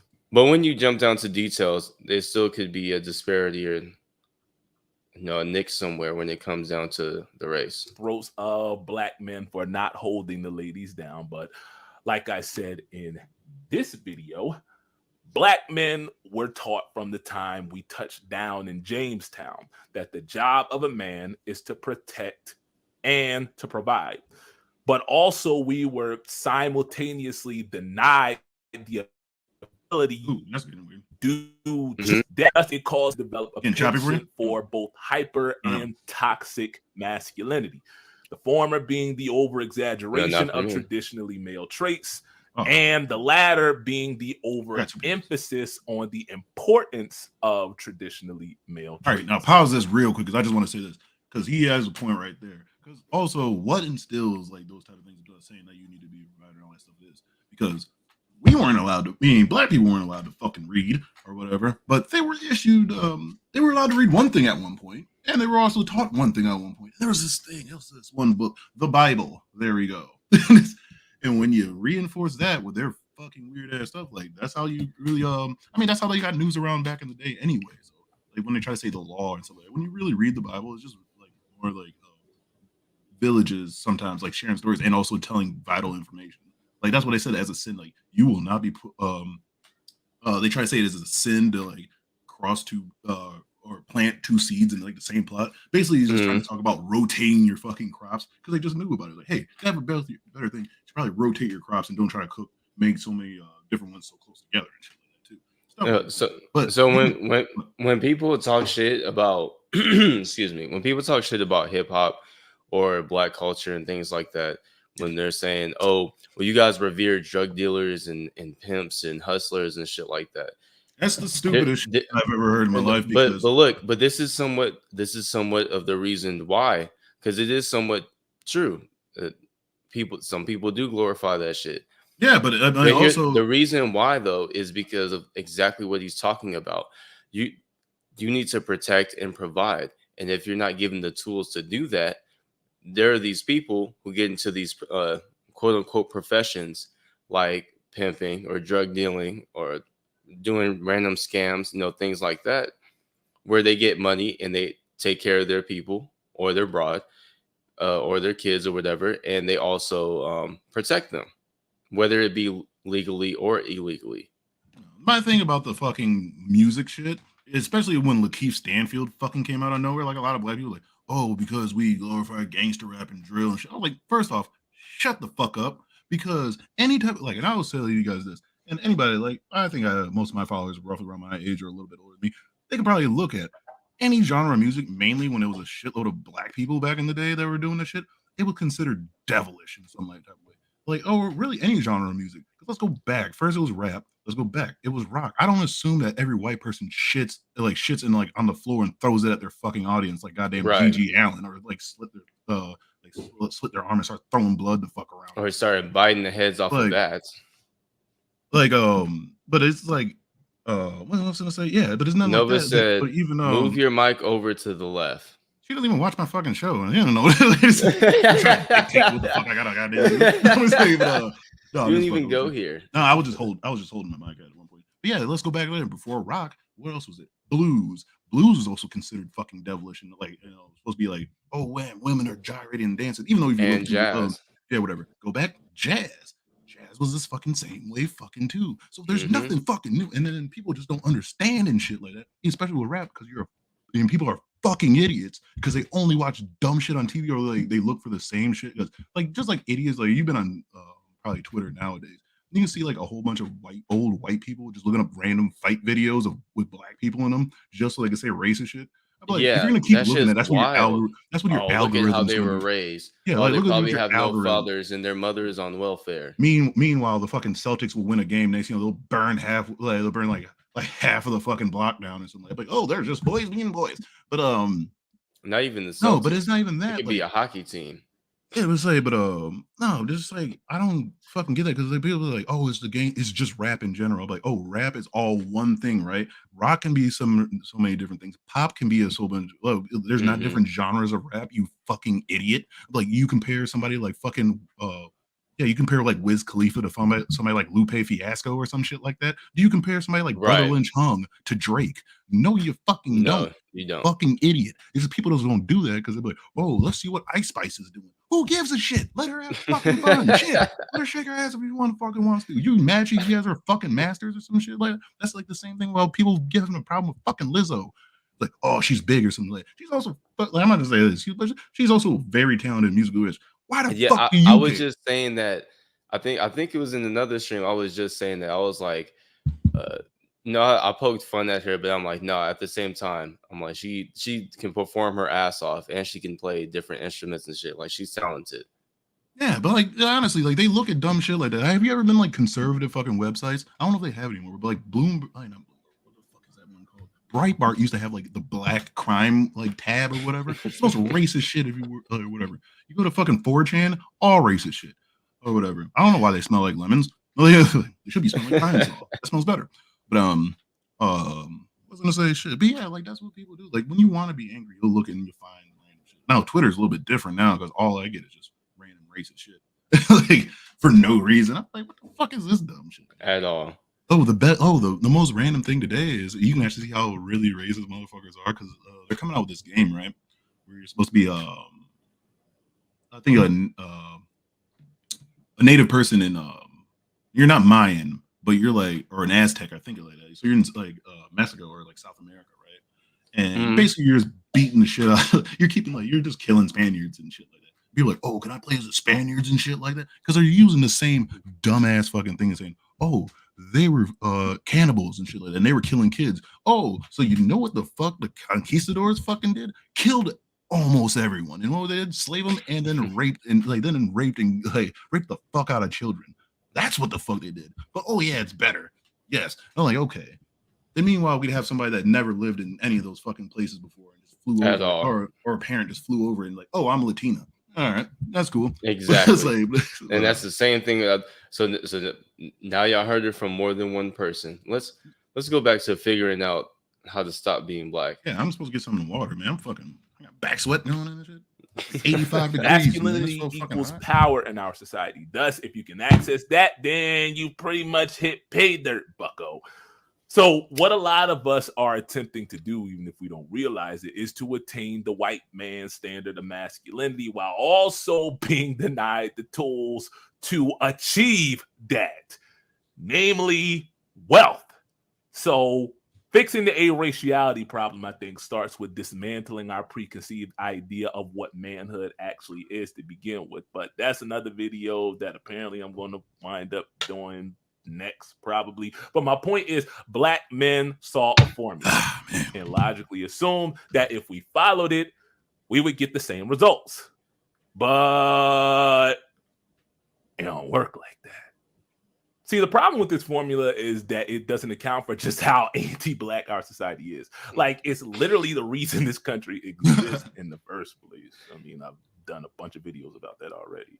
As a black man, you can literally do everything the right way. Make yourself as palatable to mainstream sensibilities as possible, and you're still just one heat of the moment gaff away from most of your upcoming projects. Perfect example. Perfect fucking example. From the same I'm not academy that average. Yo, That was this nigga spent his whole life. He didn't curse in his raps. Oh no, he did. He said not in his big ones. Dude, he's saying on 106 in Park. Back when it was dying, though. The only reason why I know that is I recently watched it. Somebody actually reviewed his last album. Remember the one with Switch, or that song from Hitch and shit? Yeah. Yeah, I didn't yeah, know but that's when he was old. Yeah, like I didn't know that he did. But he just basically made like the most G-rated diss song about like black people kind of judging them. Like, God damn, man, why you still rapping? Kind of like, or people just like saying, but no, yeah, man. But this was so fucked up though, because not only were like I guess like white people were like, oh, he's a thug, or yeah, people were like turned his back on him like a motherfucker so quickly. Yeah, he was universal. Oh, that wasn't on him quick. That wasn't my problem. My problem is, I think I just really hate manosphere niggas, because manosphere niggas, because like at first everybody knew that he had kind of an open relationship, but then shit went well. We don't know these motherfuckers, and plus I don't give a shit. Like that's why I say and this is what manosphere and even like the pink pill women or whatever divestment community. Or just any type of community. I don't give a fuck, because they always use celebrities mainly as examples. They are not us. These are our different. Have you not seen this nigga's house? Like they're not none of us, man. It's like, oh yeah, he's getting fucked up or whatever. He's letting his wife fuck all every other people. But yeah, but I mean, he was probably fucking Margot Robbie or some shit like that. Like I don't know what he was doing on the scene of what's that movie called when he played Deadshot? That's what everybody's the joke on Suicide Squad. But also it's like they had an open relationship, but I guess shit is because he was, he's been with the woman forever. But it's also like, don't compare yourself to these motherfuckers. But well, if it doesn't work for them, it ain't gonna work for me. Nigga, you gonna be alone. Right. Nigga. Like you can't be acting like you making millions of dollars or you bringing home the bacon like this nigga right here. You ain't make Hitch. You ain't make fucking Bad Boys. What the fuck you doing? Like, you ain't make Summertime, nigga. Like we don't hear your song every fucking time. You ain't got Fresh Prince of Bel-Air. Yeah, shit. Like your dad didn't leave you. It just happened. Like, but both of your kids are millionaires, not because of you either, but because of their own careers. Yeah, man, because of Jaden's shitty acting. It's like Independence Day, that was great. Welcome to Earth. And what's funny though is that people actually like his rapping. You ain't shooting Martin Lawrence in the ass. Rick's fucking just like 3 sex offenders per award category, and your name just being. I actually got more sad about Fred when he shot Fred than like I really don't think y'all remember how visceral the initial reaction to Slapgate was. Like it was so bad that people who had nothing to do with the incident were apologizing on behalf of the entire black delegation. And again, no, we don't have an emperor. Oh, you guys really can't fucking hear me? Damn, is my mic really fucking up? I have no, right now you sound perfect. We didn't have an emperor. You just keep closest thing that we got was Marcus Garvey about 100 years ago. Hot. I mean, you can't say that he didn't understand the assignment. See, what? One of the reasons I get so you hear from the chat, please. That the public treats Legend black sucked. celebrities is that anytime one of these niggas does or says something suspect, it's never treated as an isolated instance. It's almost always treated as representative of the culture as a whole, which is wild because how long did it take white celebrities to start talking publicly about the casting couch culture that was so ubiquitous in Hollywood? Look, I'm gonna be real with you. It might be advantageous to have a dog, so like maybe I'd have one. but I seriously already thinking about not having that nigga around me because now I gotta have food for me and you. You have a I cat. don't know about that. No, I don't. Oh, Gave it away. Like I said, and no, ain't no food for you. Knowing you just like handed it to somebody. Here, hold this for me real quick. And he just left. You're at like HEB. You're like, hey, sir. Like, what are you gonna do with this? Nah, I gave it to somebody and was like, here, you need this. Why'd I say HEB? I never even been to a HEB. I'm not from Texas. I'm sorry, go ahead. All my exes live in Texas. Hollywood. That is literally a subgenre on smut sites. Like and this, folks, is what pisses me off. Didn't Purvis about let you walk your dog? Prominent black men positioning themselves above. I don't think she means a real dog. It don't work like that, bucko.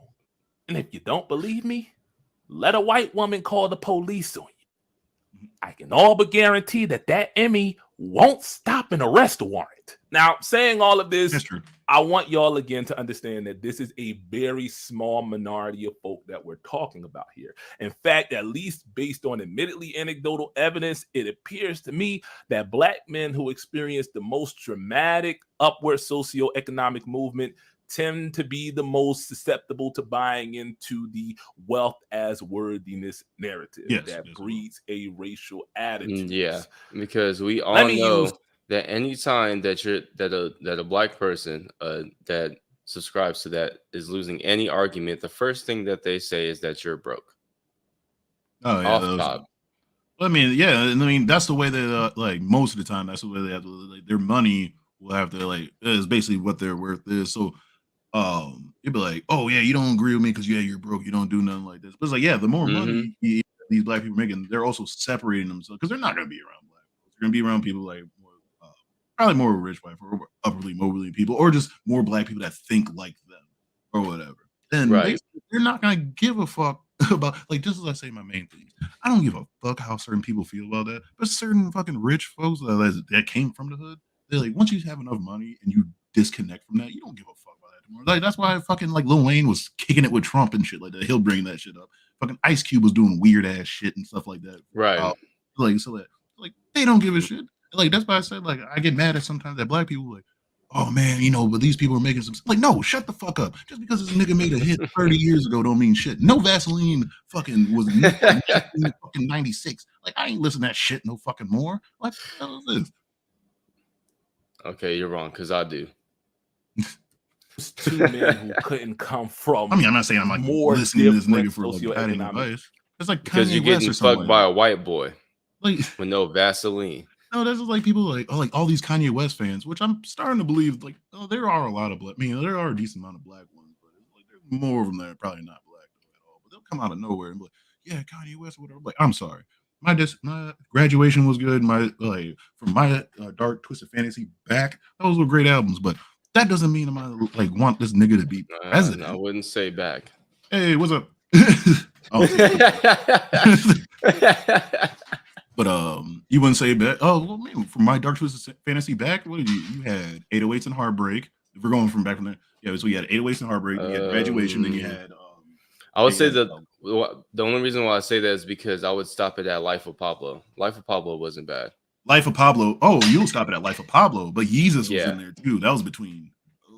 It was. I liked the song or two on there. I had to make myself. That's almost like I had to treat Yeezus like how somebody would be smoking cigarettes. Like you just had to keep going at it until you were like used to it at that point. You get what I'm saying? But anyway, yeah. Bingo point person in the background to elaborate on my point. They say Lord gave you niggas money. You don't know how to appreciate it. Okay, so when I was a middle and high schooler, it was just generally accepted that Dave Chappelle was from Washington, D.C. But saying that is like saying that Kobe was from Philly, which I guess, yeah, sure. If you're not from around these parts, then go ahead and nobody. He's seen it. He ain't from there. Well, he was born there and then came back to it in high school. But no one, Kobe that's why included, was really pushing that until the whole Mamba mentality rebrand was in full effect. Technically, Kobe is not from Philly. And yeah, I am aware of how that sounds from somebody who's technically from Jersey, but where I grew up is basically the Philly, what Yonkers is to the 5 boroughs. or Yonkers. Camden is Yonkers and Trenton is like New Rochelle or something. Why does Yonkers always have to get fucking strays Cody is for, actually man? from Lower Marion Township. Yeah, because they always disrespect. About This as is one of far them a places drive like Orange from County. Center City as Camden is, but that's not really important. What is important is that Lower Marion is two things that Trenton hasn't been since this portrait was breaking news. Very affluent and very, very white. The reason I bring that up is kids like me who did grow up Black working class, especially those of us who grew up in the Philadelphia metro area, gravitated more toward Allen Iverson, despite he not being from here, because he looked, sounded, and presented himself like one of our uncles or dads or whatever. He had the tattoos, the cornrows, and the reason why they changed the cornrows. What's the name, bro? The way they dress up now. I think they said that he's the reason why they changed the law, the rules in the NBA, because he used to dress like that way or whatever, which was like how any nigga was dressing in like the early 2000s and shit. Like, but they were trying to say that he was too hood and shit. It wasn't also how he dressed. He's also the reason why for a minute they had them wearing sleeves for their tattoos. Oh, really? I forgot about that. I just saw he wore those because that shit was cool. Because everybody rocked that shit. No, it's because everybody was tatted. He was one of the first NBA players that were like tatted up all over his arms. Oh, I forgot all about that shit, man. To be honest with you, I just know I couldn't stand this nigga at first because that's when every hooper wanted to be like him, and like niggas start growing braids. Throw back and doing that weak ass crossover. He would be like halfway to the Rap City basement booth and a parole hearing. In fact, it was that unapologetic swagger and the backlash he received because of it that made Iverson so beloved by Black folk the country over. Honestly, it's a weird thing where even when we there goes know Miss you're Parker wrong, home, because Lord knows AI had more than James. his share of faults, and I will be doing that video soon. Once we see white folks start pulling out the noose and pitchforks, the ghost of ancestors past just descend from Black heaven and whisper to us in a still small voice, avenge me, nigga. This is why even today you'll get a lot of old heads who still cape for people like Farrakhan, despite knowing how problematic Farrakhan and a lot of stuff he said is. I didn't even know there was one. Hey, just to sorry, let y'all know, man, brought you up. Was a big Matter Ryan of fact, Gosling Clarence. Yatta was a very big Ryan Gosling fan. All right, like, that's why he didn't watch it. And y'all, actually, speaking about Ryan Gosling, I watched that movie, The Nice Guys. It's been out for like 10 years. The first time I ever watched it, pretty decent movie. Go ahead. Yeah, unalive yourself. Cut this. Damn, really? I like a movie. It was so bad it made him for the look comment like before that. All right, Prim Cinema, chill. And that was the uphill battle that Dave faced when breaking. You drinking Topo Chico? Comedy scene. Because you see, Dave. I like how I knew that without even reading the label. He's Man, from Silver Springs, a pretty well-off suburb of DC. Enough to the point that is regularly listed as one of both the best and most expensive places to live in the state of Maryland. Now, to his credit, since his audience has become just as, if not more white than Black, so it doesn't really matter anymore anyway, Dave has been more transparent about his background, even using it as material for one of his Netflix sets. But even then, he makes it sound like he grew up house poor. And I'm not going to sit here and assume to know the finances of his household, especially after his parents split. But I mean, nigga, not only were both of his parents college professors, but his dad was the dean of Antioch College, the same Antioch College located in that upper middle class, lily white hippie suburb that he lives in today. And his mom, who would later found one of the first Black studies doctoral programs in the U.S., was a former government official. No, I'm saying that. He's just saying about when, you're saying like earlier specials when he was trying to say before, like that one, like when he first came back, when basically he was saying that he was from DC and shit like that. Basically, some people will claim was that like claiming hood valor, basically, like vicariously. Yeah, claiming hood valor, kind of like the vicariously do that. That's what he's trying to say. It's basically like how some people will try to do. Like some people will try to connect with you, like rappers, and sometimes will try to do that shit. like if you ever run to a rapper like that, probably really never struggled or never did anything, but they'll try to connect with their audience about it. They're trying to like basically tell like Tupac to like our experiences basically back to us and shit like that. That's the thing. Like how Tyrese likes to play gangster roles, but even though he's from Watts, he like went on the bus to like an art school. Yeah. Dude, you know what? I almost really forgot that Tyrese used to be a singer. Like I forgot all about that. Like literally, I forgot all about that. I was like, that nigga used to do something before Baby Boy, didn't he? How do you not know that? Like that's what he's most famous for. Really? Well, who's really playing 12 Signs of Love Making from right now? That's the only song I know. You I haven't need heard to that get song you. in years. You need to get you some different bras if they ain't playing no Tyrese. Nah, we listen to gangster shit when we fuck. What you talking about? Like, yeah, me and my girl, we have sex like what's the name? It was like Tony Soprano's sister and Jackie Aprile, just with a loaded gun just straight to her head. No, that's horrible. I hear suck a nigga dick or something. Just playing slob on my knob on there. Like, no, I want kind of hard. Pretty random shit like niggas bleed. Shit like you need to believe that with that kind of pedigree that you grew up eating cornflakes with tap water every night. Now, listen, I know this sounds like I'm throwing shade at Dave for not growing up poor. I don't think anybody listens to Cher. Saying that him being not poor disqualifies his blackness. Like that would actually. You don't believe in love after life? Point of this video is actually exactly. So you don't even know. What I'm doing is the opposite here, because understanding Dave's background can better contextualize the person. It was the first time autotune was used once too. He did hit it big. What y'all got to remember is Zapp and Rogers. Before Chappelle's show, Dave no, that was actually like a synthesizer or something. That decade's equivalent of the circuit, and even wound up receiving the infamous Apollo Theater. T-Pain talks about it before eventually making his name through explicitly black platforms like Def Comedy Jam. This he would then leverage into several roles of varying visibility in some of the best loved black comedy in the 90s and Love Undercover Brother and also Blue Streak. My point is, all I can tell you, sir, is that he's audience for himself using material based on an experience that wasn't necessarily his own until he made it so. Just like insert gangster rapper here. Again, he was never forced to live at the crossroads of racism and rent past due until he left his middle-class suburban bubble and moved to New York. So when you see characters like Tyrone Biggums and Tron, you mean when he was like 14, Hustler on Chappelle Chappelle Show out there? These aren't characters that shaped Dave's lens growing up. At best, they're observations he made after that. Whoa. That's not true because Dave Chappelle has often talked about how his mother used to take him to New York to do comedy shows when he was like 14 years old. And then he eventually started going there by himself. I mean, going there, but I mean, he's talking about moving. Like, you know, like this is the thing. Like, I'm not trying to like. Yeah, but to say that he didn't experience it until he moved there, like, isn't true.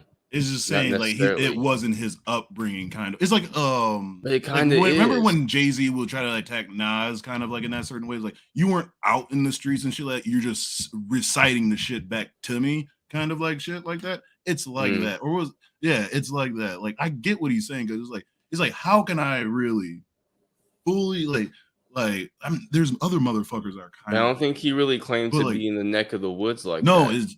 It's early shit, kind of. But yeah, kind of or whatever, but nothing like that. But like, I mean, I don't know. I stopped listening. I mean, I'll listen to Dave Chappelle's old stuff. I don't like none of his new shit now, or really, actually none of like a lot of comedians now because they became fucking preachy as hell. I'm like, yo, nigga, I don't give a shit about this.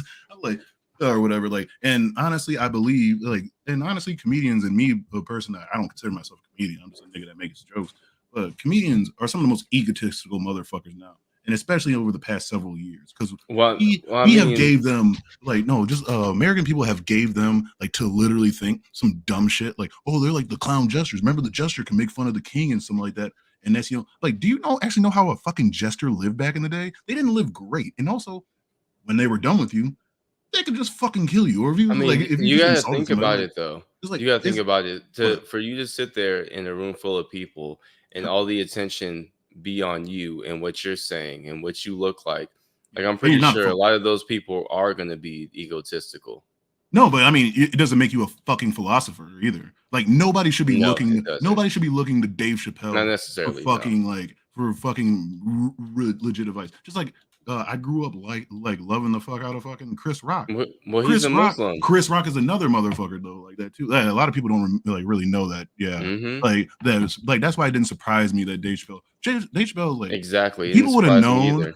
And I'm not trying to like say it like that, like, oh, you shouldn't have known, because he was really good at like kind of people should have known that he kind of was, because A, I just knew he was a Muslim, and B, he's been saying homophobic and horrible shit this whole time. He's openly said on his show that he does not like gay people. But of course, when it got a little older, he's like, oh yeah, they're kind of cool or whatever. No, it's just mainly for the money. It's like, that's why I said for any person, like, they may be some straight up horrible people, but they're gonna deal with this shit because you can make more money. Now the turf shit, like, this is when I really stopped listening to that nigga now. Like, once he started once he started parading around, once he started parading around, it could be the fact that this nigga got older and then he actually met more gay people. Because remember, he did move to Ohio on that farm a little bit later on in his life. Oh, that's just for I mean, that and also tax reasons. But I mean, honestly, like this though, like I mean, probably it is, because who the fuck would want to move to Ohio? Like, it's like, who the fuck wants to move there? Like, I mean, this nigga ran all the way to Africa, so. Oh, and that's another weird thing too, though. Like, I'm actually kind of hypocritical about it, because he had a problem with motherfuckers he believed that were laughing too loud at like the Black Pixie jokes and shit like that were a white person, and he just felt like, oh, they're laughing at me, not with me. Okay, now when you, and I'm not trying to be a dick about it, but all right, when you went and doubled down and started saying those homophobic jokes again and shit like that, I was like, you should kind of get what the fuck they were coming from or whatever, because it's like you're not really, you're not like joking at them and stuff like that. You're just really attacking them. And then when you start pulling, oh, I have a fucking trans friend, I'm like, all right, that's I have the black friend thing. Then you start doing weird shit out of nowhere. I'm like, oh yeah, yeah, I am a turf. I fuck with fucking J.K. Rowling. Then out of nowhere, oh, let me just bring in this, like, even though you're supposed to be really pro-black and all this other stuff, let me bring this fucking Afrikaner out of nowhere that like and shit like that. That his dad ran a fucking gem mine and shit like that from South Africa. Because before the 90s or whatever, they were doing really fucking good in South Africa. The black folks were and shit like that. But anyways, and let me bring him on and say, oh, you got to respect this man because he's the richest man in the world. Get the fuck out of here. Oh, I'm sorry. Ohio is better than Africa. All of Africa. But anyways, I'm sorry. That was my little thing about that, though. Like, I don't hate Dave Chappelle or anything like that, but I do think he's like, honestly, I'll say it. He's like every other older comedian that we grew up with. Dave had become, to be honest, that suburban white kids, they get old and conservative. Because and also you can kind of tell by the way he sings, because he needed that core. Like, he's a rich motherfucker and he loves to fucking say it, and thus it became easier for him to disconnect from that black audience. Now, I'm not going to do the whole, well, I knew that Dave was cooked before it was cool thing, because I don't really think that he is. I just thank you, Isolationist, for the Cash App. He says, wait, I shouldn't base my life off of Bert Kreischer. Oh my God, Bert Kreischer, man. You probably actually should. Like, you should just take your shirt off in random situations and drink yourself. A lot of people don't. I did not know a lot of people do not like Bert Kreischer. Like, I can kind of get, because he was pretty funny, but then like when you think about it now, and some people try to say like basically he's like a try hard a little bit, I was like, I can see that. Yeah, he definitely is. Oh, but like I don't fully like hate him, but he has some good stories though. I'll give him that much. No, yeah, he does have some good stories and stuff. Like I don't diss him for that or anything like that. But I'll hear some stuff like, okay, I can see it. And he's not as bad as like Brendan Schaub or something like that. Yeah, that guy was fucking ass water. Just think that he's being lazy and stubbornly transphobic. But I will say that the first thing that tipped me off the Dave's disconnect wasn't the closer, but it was actually Sticks and Stones. He didn't do anything that you can call the police for. I dare to try. Call the police on him. Hello, police. Yes, I am on the other line with comedian Louis C.K., and I think that he is masturbating while I'm on the phone. You know what the police are going to say in Atlanta? Well, what are you guys talking about? They ruined this nigga's life, and now he's coming back playing comedy clubs, and they acting like if he's able to do that, that's gonna hurt women. See, oh, he's talking about Louis C.K. people I didn't think, know yeah, he's who talking about Louis Louis C.K., C.K. which is was wild even as shit to after defend that the shit. Case But stuff came out, and that's because we don't really rock with that. But I mean, it was a funny joke. no, it was a funny joke. But no, I get what he's saying. He's just reading past the subtext. But you can laugh about a joke, be like, because that's how I am. I'll laugh about a joke and shit like that. But like, all right, this nigga's on this. Like, this nigga's like his thought process is weird. Like that's the way I am. Maybe because I watched way too many comedy specials and shit like that. I'm like, all right, and then you just start watching the like basically the track of it. And so that's why I said like by the time when Dave Chappelle just started. But that's the only thing that's somewhat of a problem to me is that especially when it comes to comedians is discerning what they actually do believe and what was just a setup for a joke. Oh, but that I mean it was different until that nigga just started going way off and just saying, yeah, I'm a turf and shit like that. That's what I'm saying. Like, you know, and I'm not trying to really fully attack, but I get what you're saying, like about the joke. I don't think he's like really this is my problem with the whole thing about it, especially black folks that do that. Because somebody else mentioned it. I don't even know if it was him. Is that this is what I hate about it? Because like I'm a straight man or whatever, but I'm still like defending like LGBT communities because especially for black folks, they act like that's just only white people or something. When they become like very anti-gay or very anti-trans, besides like they'll tolerate the one gay dude that leads the choir at church, but other than that, they act like there's no black or like no gay or black people or anything like that, which also leads because they're really like because they're concerned about straight motherfuckers getting killed and so that they don't know like because I think in the past like month there's been like over like 5 black women that have been brutally fucking murdered or whatever and nobody's really talking about it. One of them a trans woman was shot in her house, then they burned down her fucking house. Damn. Or whatever. And is that making any fucking noise? No, it's not. And that's the shit that I have a problem with. Because it's like, oh, you're being pro-black, but now since this person transitioned, now you don't want to fucking care about him anymore and shit like that. That's the shit I have a fucking problem or whatever. Or they're so anti-gay or some shit like that. Or motherfuckers are just weird, like Sunita G. Like, oh, you can't be pro-black and marry a white woman. Who the fuck care? Like, I ain't fucking you. So why the fuck do you care? And then she'll turn around and tell you to marry a white man. Yeah, but no, yeah, say it like that, or she'll be like, "Well, you're marrying a white woman, you ain't shit." But all right, then I marry a black woman. Well, you just want her underneath her. Like, well, I just can't win, huh? Like if I married a man or whatever, well, yeah, now that's just competition too. But like, just shut the fuck up, just be alone and shut the fuck up. Like, I don't know what else to tell you. You just want everybody to be fucking miserable. Kind of lovable loser style of cringe comedy. Not to say that we don't do self-deprecation. I mean, people like Kevin Hart and Martin Lawrence and a bunch of others have basically made whole careers doing that, but we don't do it to the level of making the audience question whether the presenter should be put on suicide watch after his set or not. So why then did Dave take so much time in his set sticking his neck out for a nigga most of his longtime audience couldn't tell from Louis Anderson? Well, because Louis is Dave's friend. Matter of fact, a lot of Dave's friends are powerful white. I do like Michelle Wolf though. She is he hasn't been at all shy about sharing in recent years to the point of basically humble bragging. This is also somewhat of a false narrative too. The whole of him having right-leaning friends, because he does. Well, no, not about him having right-leaning friends, but they're like, oh, he's with a bunch of white comedians, because I'm like, he's also friends with a bunch of black comedians too. I'm thinking about his comedy clubs in Boston and also in New York, and he was like one of the first comedians to do like nothing but hip hop shows and shit like that.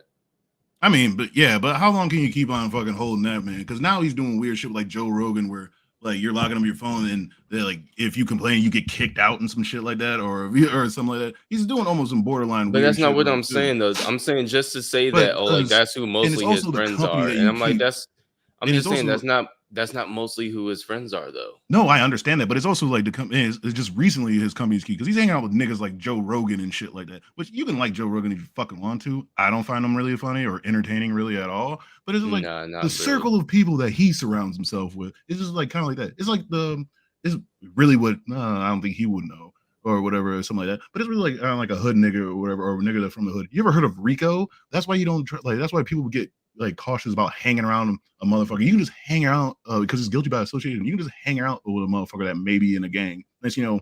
If a cop pulls you over, you're in the gang book now, and you fucked up your life too, just because you so happen to know a nigga, and shit like that. It's kind of getting that guilty. It's like who you're around and shit like that. Yeah, they might be some cool people, but also just I always look at it different because a little bit though is not only like white or any type of race thing or whatever or the political stuff is what what mainly all the people that you surround with super fucking wealthy people.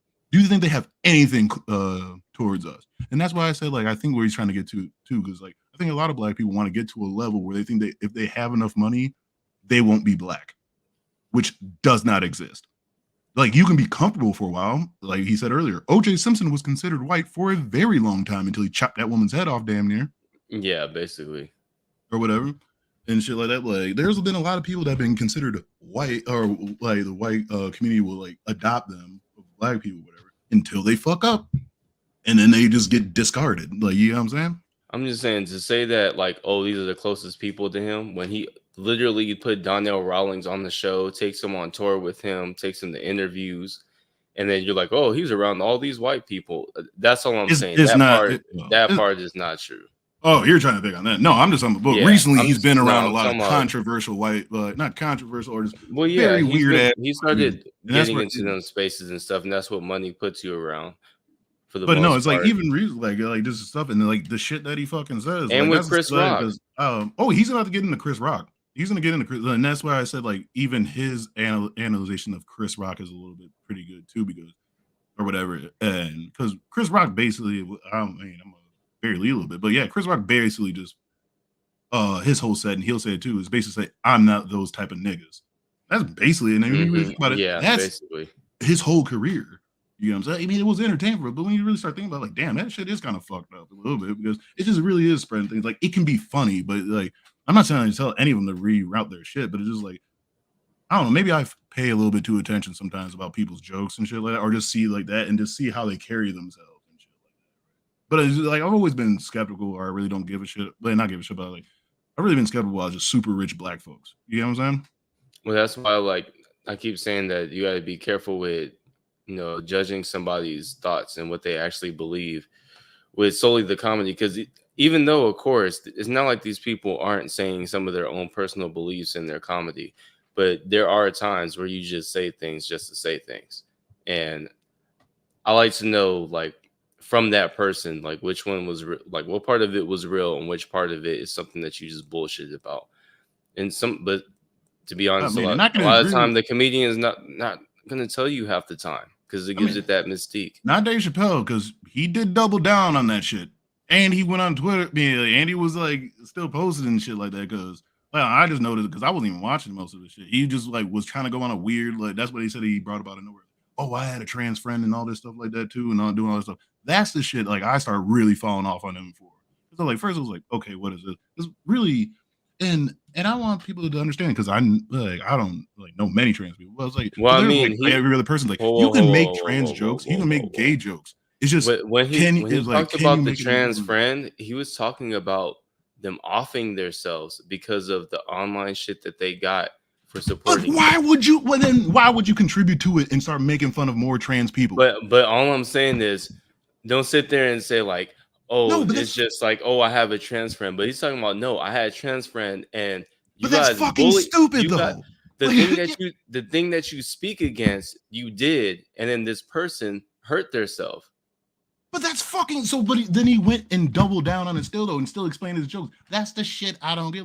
You can go ahead and say that shit. It's but who cares? No, who else does that shit? Steven fucking Crowder. Steven Crowder does that same stuff. That's why. But it's not like it's the same though. You going on stage and still telling jokes, and somebody directly hitting somebody up and saying you're a piece of shit because you fuck with Dave Chappelle. Those are two completely different things. Okay. Now, you good with that? I'm saying is that why even fucking do it in the first place? Because he openly, and I'm not trying to get to the point where I'm trying to attack Dave. It wasn't supposed to be about it. But he's openly his dislike for trans people is well known. Now, when people were getting to him out of nowhere, he's like, yeah, I had to transfer that off himself. Okay. Understandable. One, why are you even trying to throw this shit out anyways? And two, because of the irony. And it's not even ironic. He was contributing to the fucking. Who are those jokes? Who are those jokes for? No, honestly, who are those jokes for? No, honestly. But it is ironic though, because if you're saying that you hate Dave Chappelle's jokes because it affects I don't hate his jokes. people. No, I'm talking about the people who talk about them type of jokes. Okay. I'm like, for the most part, like in a general sense, not individually. Like, for the most part, people are like, hey, you shouldn't. They're trying to cancel him for it.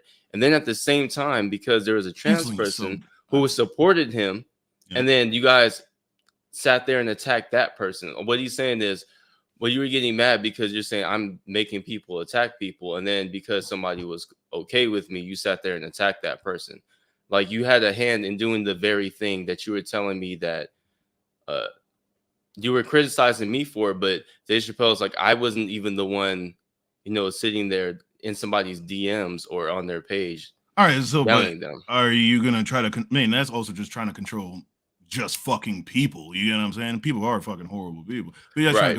I'm saying is, one, who are those jokes for? Because if you remember his jokes, like, and that's the other thing too, is that his recent shit now, you can kind of say if you want to, some of his shit is lazy. That's why I said you can make trans jokes, you can make gay jokes, you can his make last one, you can make racist ass jokes.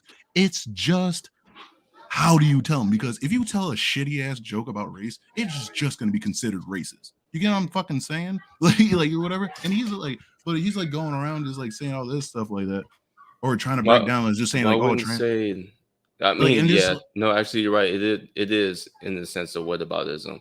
But I mean, then I question, like, anytime that you point out the hypocrisy in anything, is it always a whataboutism? No, it's not. I'm not saying that. Or you talking about who's your buddy? No, I'm just saying it's not. It wasn't helping nothing. And it's like, why even need to say that? Because it's like, but then it's also, he didn't bring the shit up until people were fucking with him. And now let me just go this real quick. And I'm gonna say this once again: cancel culture for celebrities or rich people really doesn't exist. No, only one person's really been really kind of canceled. That's fucking Colin Kaepernick or whatever. Because look who's all fucking back. Yeah, his company, look who's the teams literally denied him because of the political controversy, because of what was happening in the social space. They didn't want him on their football team. So yeah, that's completely different. He literally got canceled by his employer. I'm just saying that, but look at who other people. Look who's recently back. Mel fucking Gibson or whatever. Whatever. He's been saying wild shit or whatever. Been for years. Vaguely anti-Semitic against black people, anti-Semitic shit or whatever. All types of stuff. But he's back. Roseanne's dumbass was been back or whatever after calling somebody a fucking ape or whatever. Louis C.K. came back after jacking off with like close to a woman and shit like that. These motherfuckers are not getting fucking no. People are just getting mad like, oh, cancel it. The real people are getting canceled is like niggas like work at the gas station and shit like that and try to call somebody a nigga and get fired and shit. Like, that's what No, but I didn't keep on moving my mic as he muted it. I didn't take it as him saying other people are bad, so you can't be mad at me. I took it as him saying, well, the very thing that you're mad at me about, because you're like, this will happen to that person, you went and did yourself. I didn't think it was necessarily oh, you can't say that I'm bad.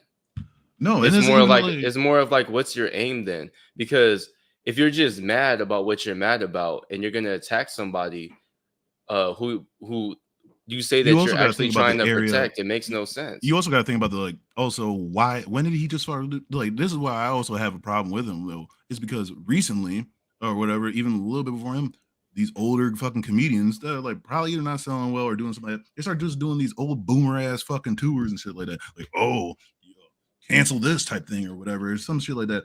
And out of nowhere, a lot of them just start shitting on trans people for no reason, or and it's mainly these older people like, oh, well, what's up with these trans people? And especially it's with black folks too, because homophobia and transphobia is rampant.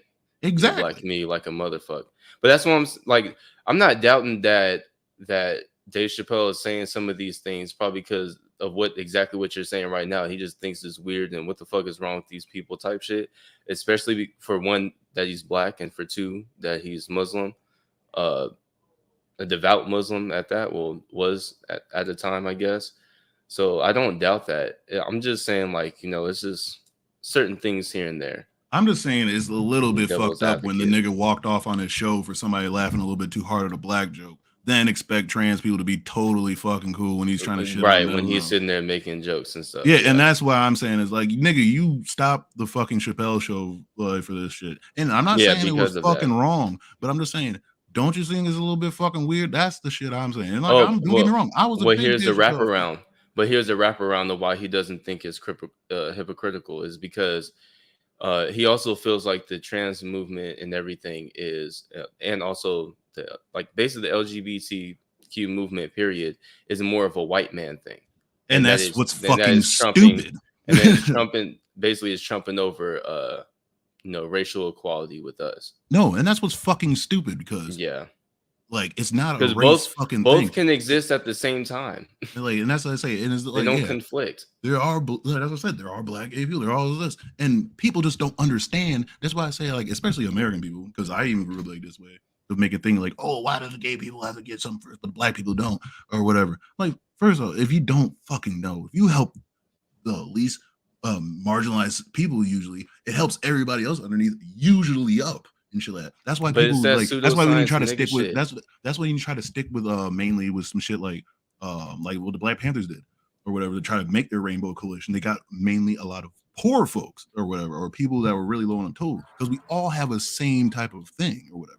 We all have the same thing. Like honestly, and really the stuff with trans people really just leans in for fucking medical. I mean, it's that medical shit, really. Shit. A lot of that stuff comes from looking at old videos. A lot of it comes from black Muslims from back in the 80s. Oh, absolutely. A lot of that stuff, the Moorish sovereign citizens, all of that. It all stems from there's sex in there's sex in there that believe like white people created fucking homosexuality or they believe that, and that's why I said I always think it was a joke when they were like, oh, before bug breaking and all that stuff, like there was no homosexual people in Africa. I was like, really? There wasn't no nigga in the Kalahari just fucking. They have hieroglyphs in Egypt.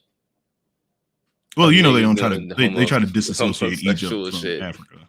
Like that's like a lot of people do. Like they try so hard. That's just what they're saying. Like, oh well, Cleopatra was white. I'm like, Cleopatra fucking sucked as a goddamn as a pharaoh.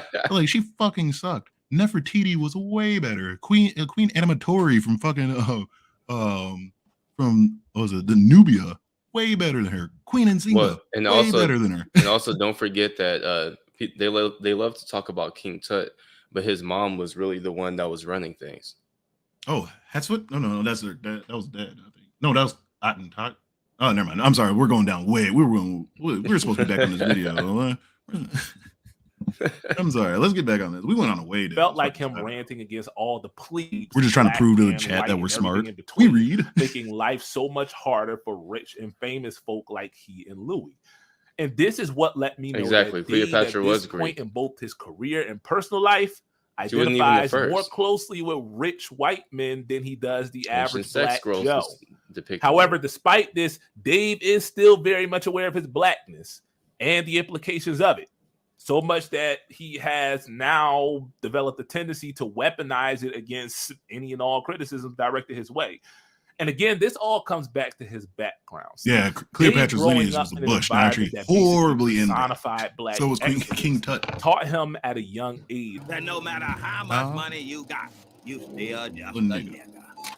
And the world will not hesitate to remind you that if you ever get foolish enough to think you've outrun, you're black. You got more questions, but I tell you, if you have a problem figuring out whether you're for me or Trump, and you ain't black. And that's pause.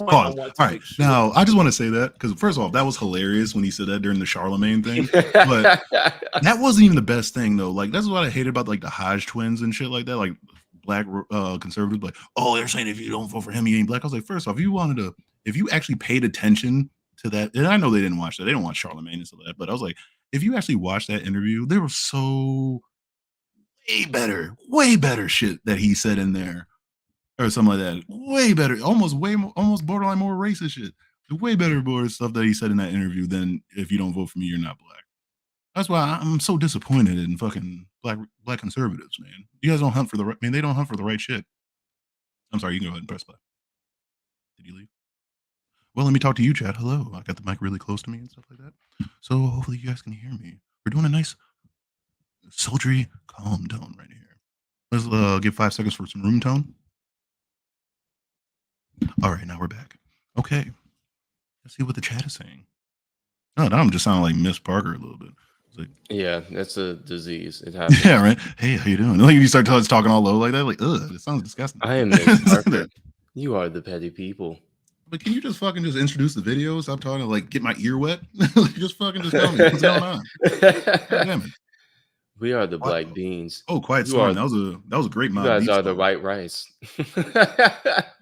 So yeah, Quiet Storm was a great Mob Deep song. That was the remix. Before the end of this video, blackness is not a monolith.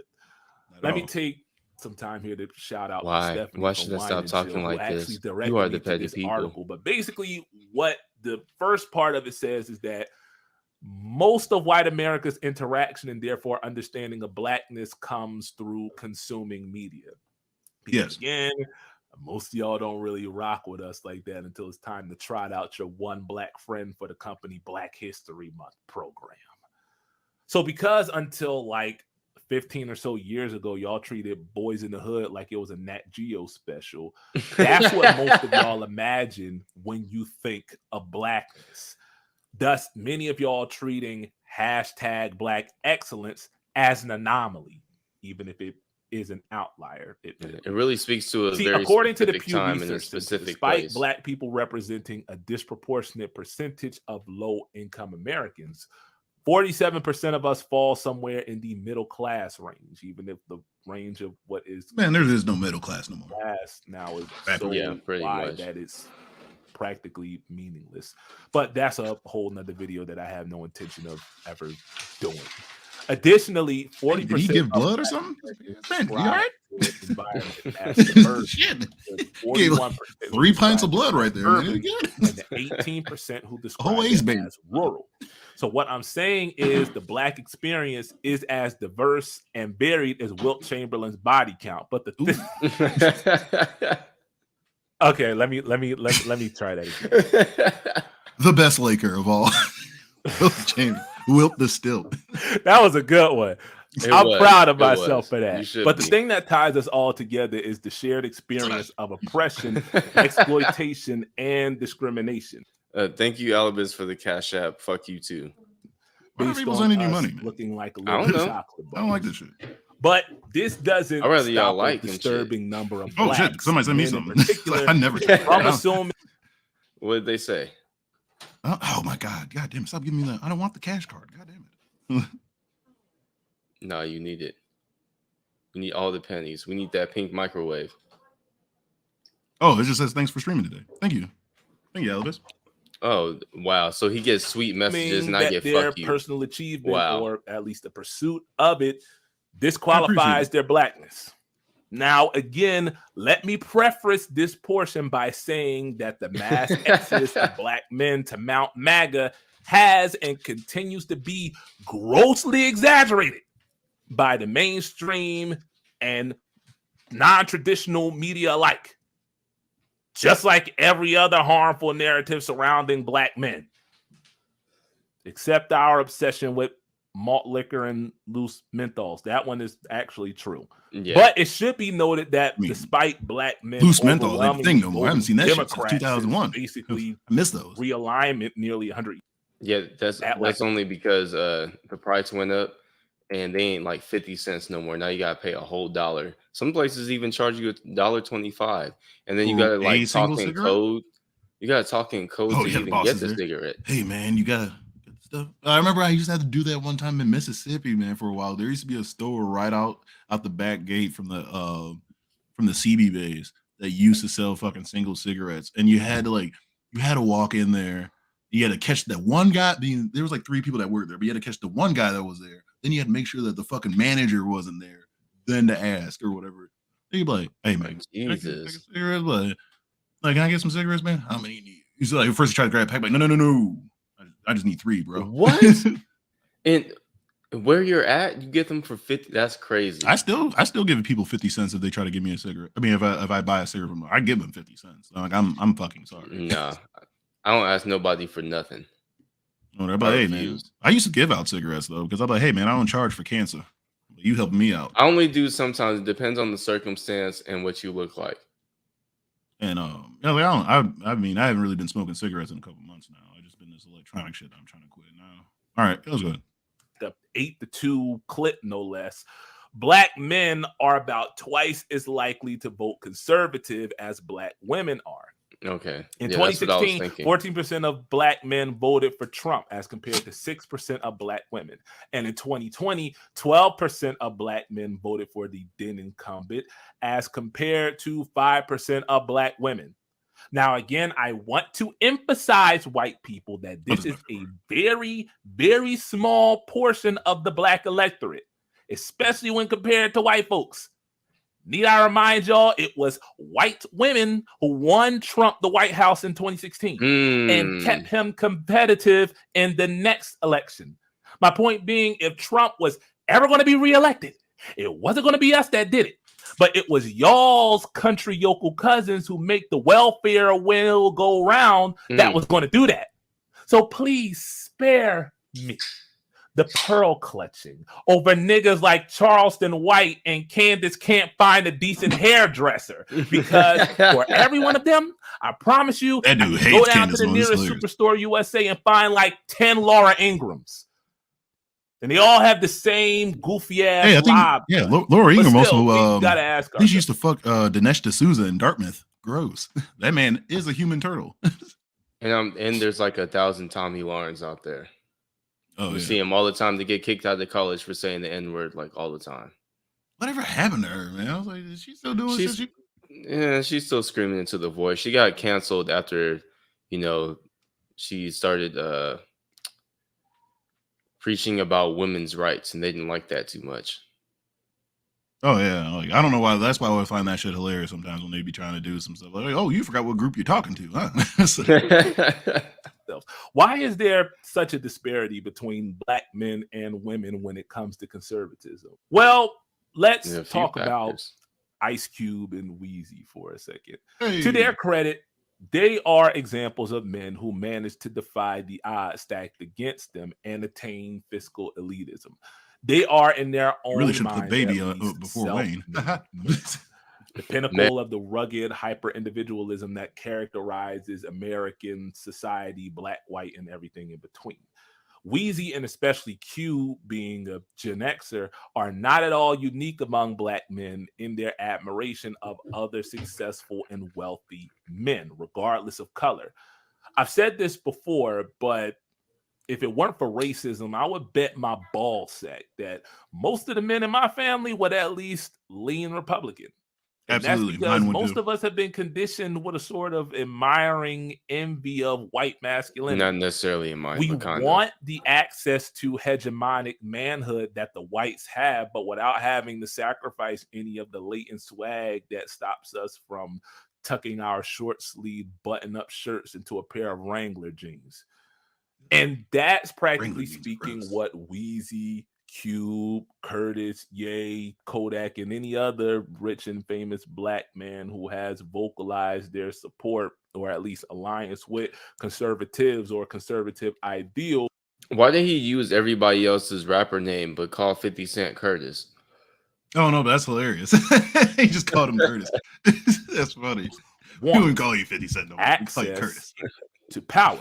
The purpose of movements like Black Hebrew Israelites, the Power Rangers, the NOI, and pretty much any other conservative black. I think he starts going in is opening the avenues of power up to black people. That's the pseudoscience nigga shit. Men within the current social framework.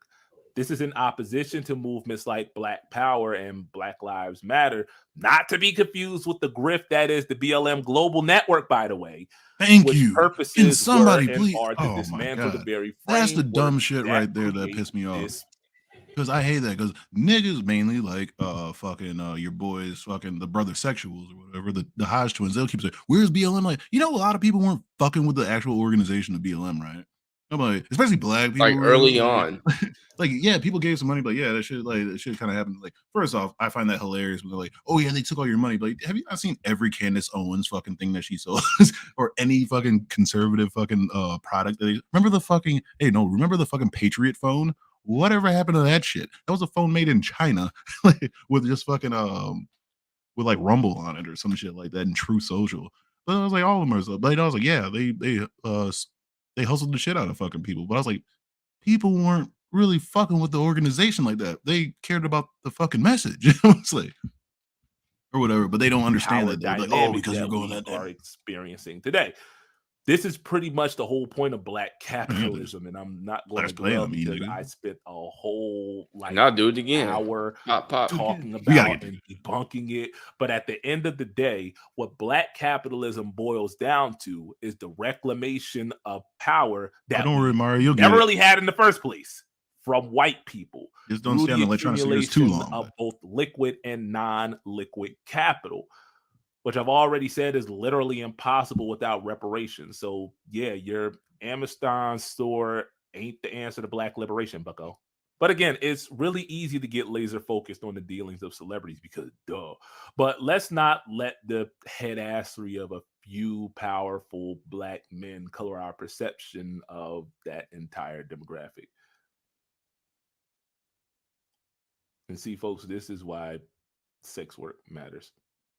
Well, it's interesting because usually the starkest differences in voting patterns. I missed what he said originally. Along racial and that was nuts. Lines. I mean, that's literally what won Trump the presidency in the first place. But here's the funny thing about black men who voted for Dolan in 2020. There wasn't really that big a divide in educational backgrounds of the 52% of black male conservatives who did vote for Trump, with only 6 percentage points separating advanced degree holders from high school diplomas or less. So we can't really blame education or a lack thereof for this goofiness. But diving a little deeper into the numbers might give us a better set of clues to work with. According to the Pew Research Center again, black conservatives, like their white peers, trend toward both the lower income bracket and half of the country. Additionally, black conservatives are less likely than black Democrats to attend a historically black denomination, 22 to 34%. Now, that might you ever been to a non-black church? To a lot of y'all who didn't want like, yeah, you'll be out. You'll be out in an hour and a half. You'll be out in the hour. Yeah, exactly. Yeah, you'll be out in an hour and a half, but that music sucks. But when the food ain't gonna be all that good either. Yeah. I mean, hey, but I will say they only passed the collection plate once, so I'll say that. Thank you. Every time somebody catches the hole, you goes, "We're gonna pass the plate one more time." Like, God damn, those of y'all who have, and especially those of y'all who grow up in a historically black denomination like myself, you kind of already know why that's kind of a big deal. Since I mean, oh yeah, I'm just vaping right now, but I'm trying to get off this most shit. Conservatives say that they're conservative in the first place, or I mean, at least that's the excuse they use, even though most of them probably haven't cracked open the Bible since the Bush administration, the one before Clinton. But that stat will matter more when I tell you that only 58% of black conservatives consider their blackness a, quote, very or extremely important part of their identity as compared to that's still higher than I thought it would be. 74% of black Democrats. Perhaps more importantly, 22% of black conservatives say that blackness is, quote, not very or at all important to their identities. All of this is in addition to black Republicans seeing racism as more of individual than systemic issue, and also being less likely to consider race an obstacle to upward socioeconomic mobility. What this means is a not insignificant portion of black conservatives, and I mean, if we're going to be real here, black liberals and leftists also see themselves as aracial, and thus having access to the same privileges their white peers do, or more accurately and importantly, denial of it. Like I said earlier, access to privilege is what's led to black men creating and adopting a number of different socio-political identity movements designed to get that access outside of basically whiteness. one of the good But it's ones. also caused a lot of black men to attempt to access privilege by accessing whiteness first, or at least making that's basically what you themselves said. That's as appealing process of the and one of the or good ones. non-threatening to whiteness as to be granted that access. Which now, unfortunately, brings me to Chris Rock. Keep my wife's name out your fucking mouth. I'm going to, okay? See, here's the thing that frustrates me about Chris is, unlike Dave, he did grow up smack dab at the intersection of Blackness Boulevard and Poor People Alley, to the point of it literally being satirized on network television. But then again, we got to remember, as comical as the race-based abuse he endured during the busing period was made out to be, things got so bad for him that his parents eventually pulled him out of that predominantly white high school for him to go to one closer to home before he eventually just dropped out altogether. And as someone who has talked about the impact bullying has had on my life, even as a grown man now, I can't not assume that that didn't impact Chris in his adulthood. What I mean is, I wouldn't be surprised if Chris tried in one way or another. I don't know what he means by even as an adult. Bullies who tormented him. Probably online shit. Fighting Probably back people like fucking probably with him. wasn't a realistic option. You're not being unless bullied. Lynching was Stop it. also one. Like, don't get me wrong here. It depends. I don't know. He says a lot of race shit. Motherfuckers like when I talked about Ethan Ralph. You know how much racist shit I just randomly just like. I think he called me a nigga too. Always come off as kind I think he watched Yeah, my shit. He called me a nigga. I get some weird shit from my Cyrex video. Like, it feels like he's not really telling jokes for black folks. He's more so telling jokes to white folks that makes them feel like they understand blackness. I still wouldn't call it bullying though. Like, if you don't know what I mean, just don't pick know. pretty much any episode of Blackish after. It depends on the degree, because I know some people, like one guy tried to threaten to dox him. People. Like they were trying to like dox me and yourself, shit. Like when I who talked the about F Ethan is Ralph. this actually meant to be And death threats and stuff. I mean, aside from Oh no, they're gonna find out that Tito's a veteran. I mean, I don't know. Like, why would you try to defend the honor of a motherfucker that like ran off to Mexico not to pay from fucking child support, and I think he owes like $10,000, right? So he doesn't get arrested. Like, I have no idea with the weed like that constantly gets his ass fucking shit kicked in. His ass like fucking knocked out. No, not really knocked out, but I mean, I don't know. Swirly love apologist, that is. If I ever get around to doing a what went wrong with black television video, I'll elaborate further on this. But at some point in like the mid to late aughts, black shows stopped really being for black people, with a handful of exceptions like Insecure and now Abbott Elementary. The blackness parts of those shows were dumbed down in a way to be more like no problem. Entertainment for a liberal white audience than anything that really speaks to an explicitly black one. I had to hear more. And that's basically been Chris's shtick for over. Oh, he was explaining just right there what he. Yeah, I know a lot of y'all are going to try to hit me with the comedy is subjective, Billiam, but. Listen, yeah, it is, but remember, there are people that actually do find Steve Crowder funny despite him, which is why he's able to make a living by grifting fellow future divorcees. There's also folk who he made it way better. Living Color was the best comedy. Mad TV was next. 5 or 6 years before it fell off a cliff again. The best part of In Living Color was the white people. They used to freak like Jim Carrey, and I don't remember the broad's name, but they were I can't remember right now. But she was really funny. But they were some of the best people on the show. That shit was hilarious. Like, In Living Color wouldn't be what it was without them there.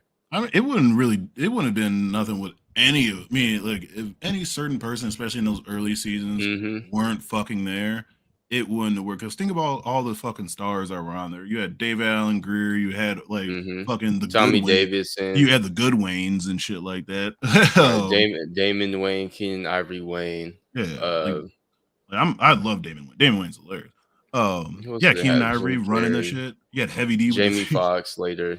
Yeah, Jamie Foxx. Who else we had? You had like a lot of fucking people that are very like fucking super famous right now and stuff like that. Yeah, there's like even the other Wayans brothers at the end. So like, yeah, that show wouldn't have been done. And especially just the Sean was a DJ and then started being on the show. And then yeah, he should have stayed. Marlon came in. Marlon should have been just sweeping up or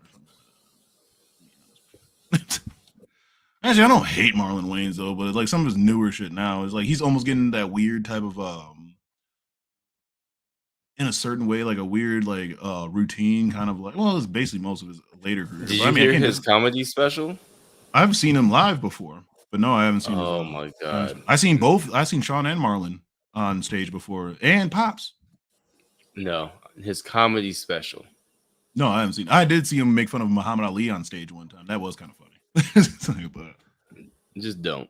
No, it's not that good. I'm not gonna lie. I thought The Closer was funny when it came out, but now watching it back, I can't really do much else but cringe at it. And that's because I've changed as a person since then. My point is, comedy, like all art forms, is an expression of the artist's worldview and thereby their values. And the reason why some art resonates with you and some art doesn't is because you either can or you can't relate to the perspective of the artist who created it.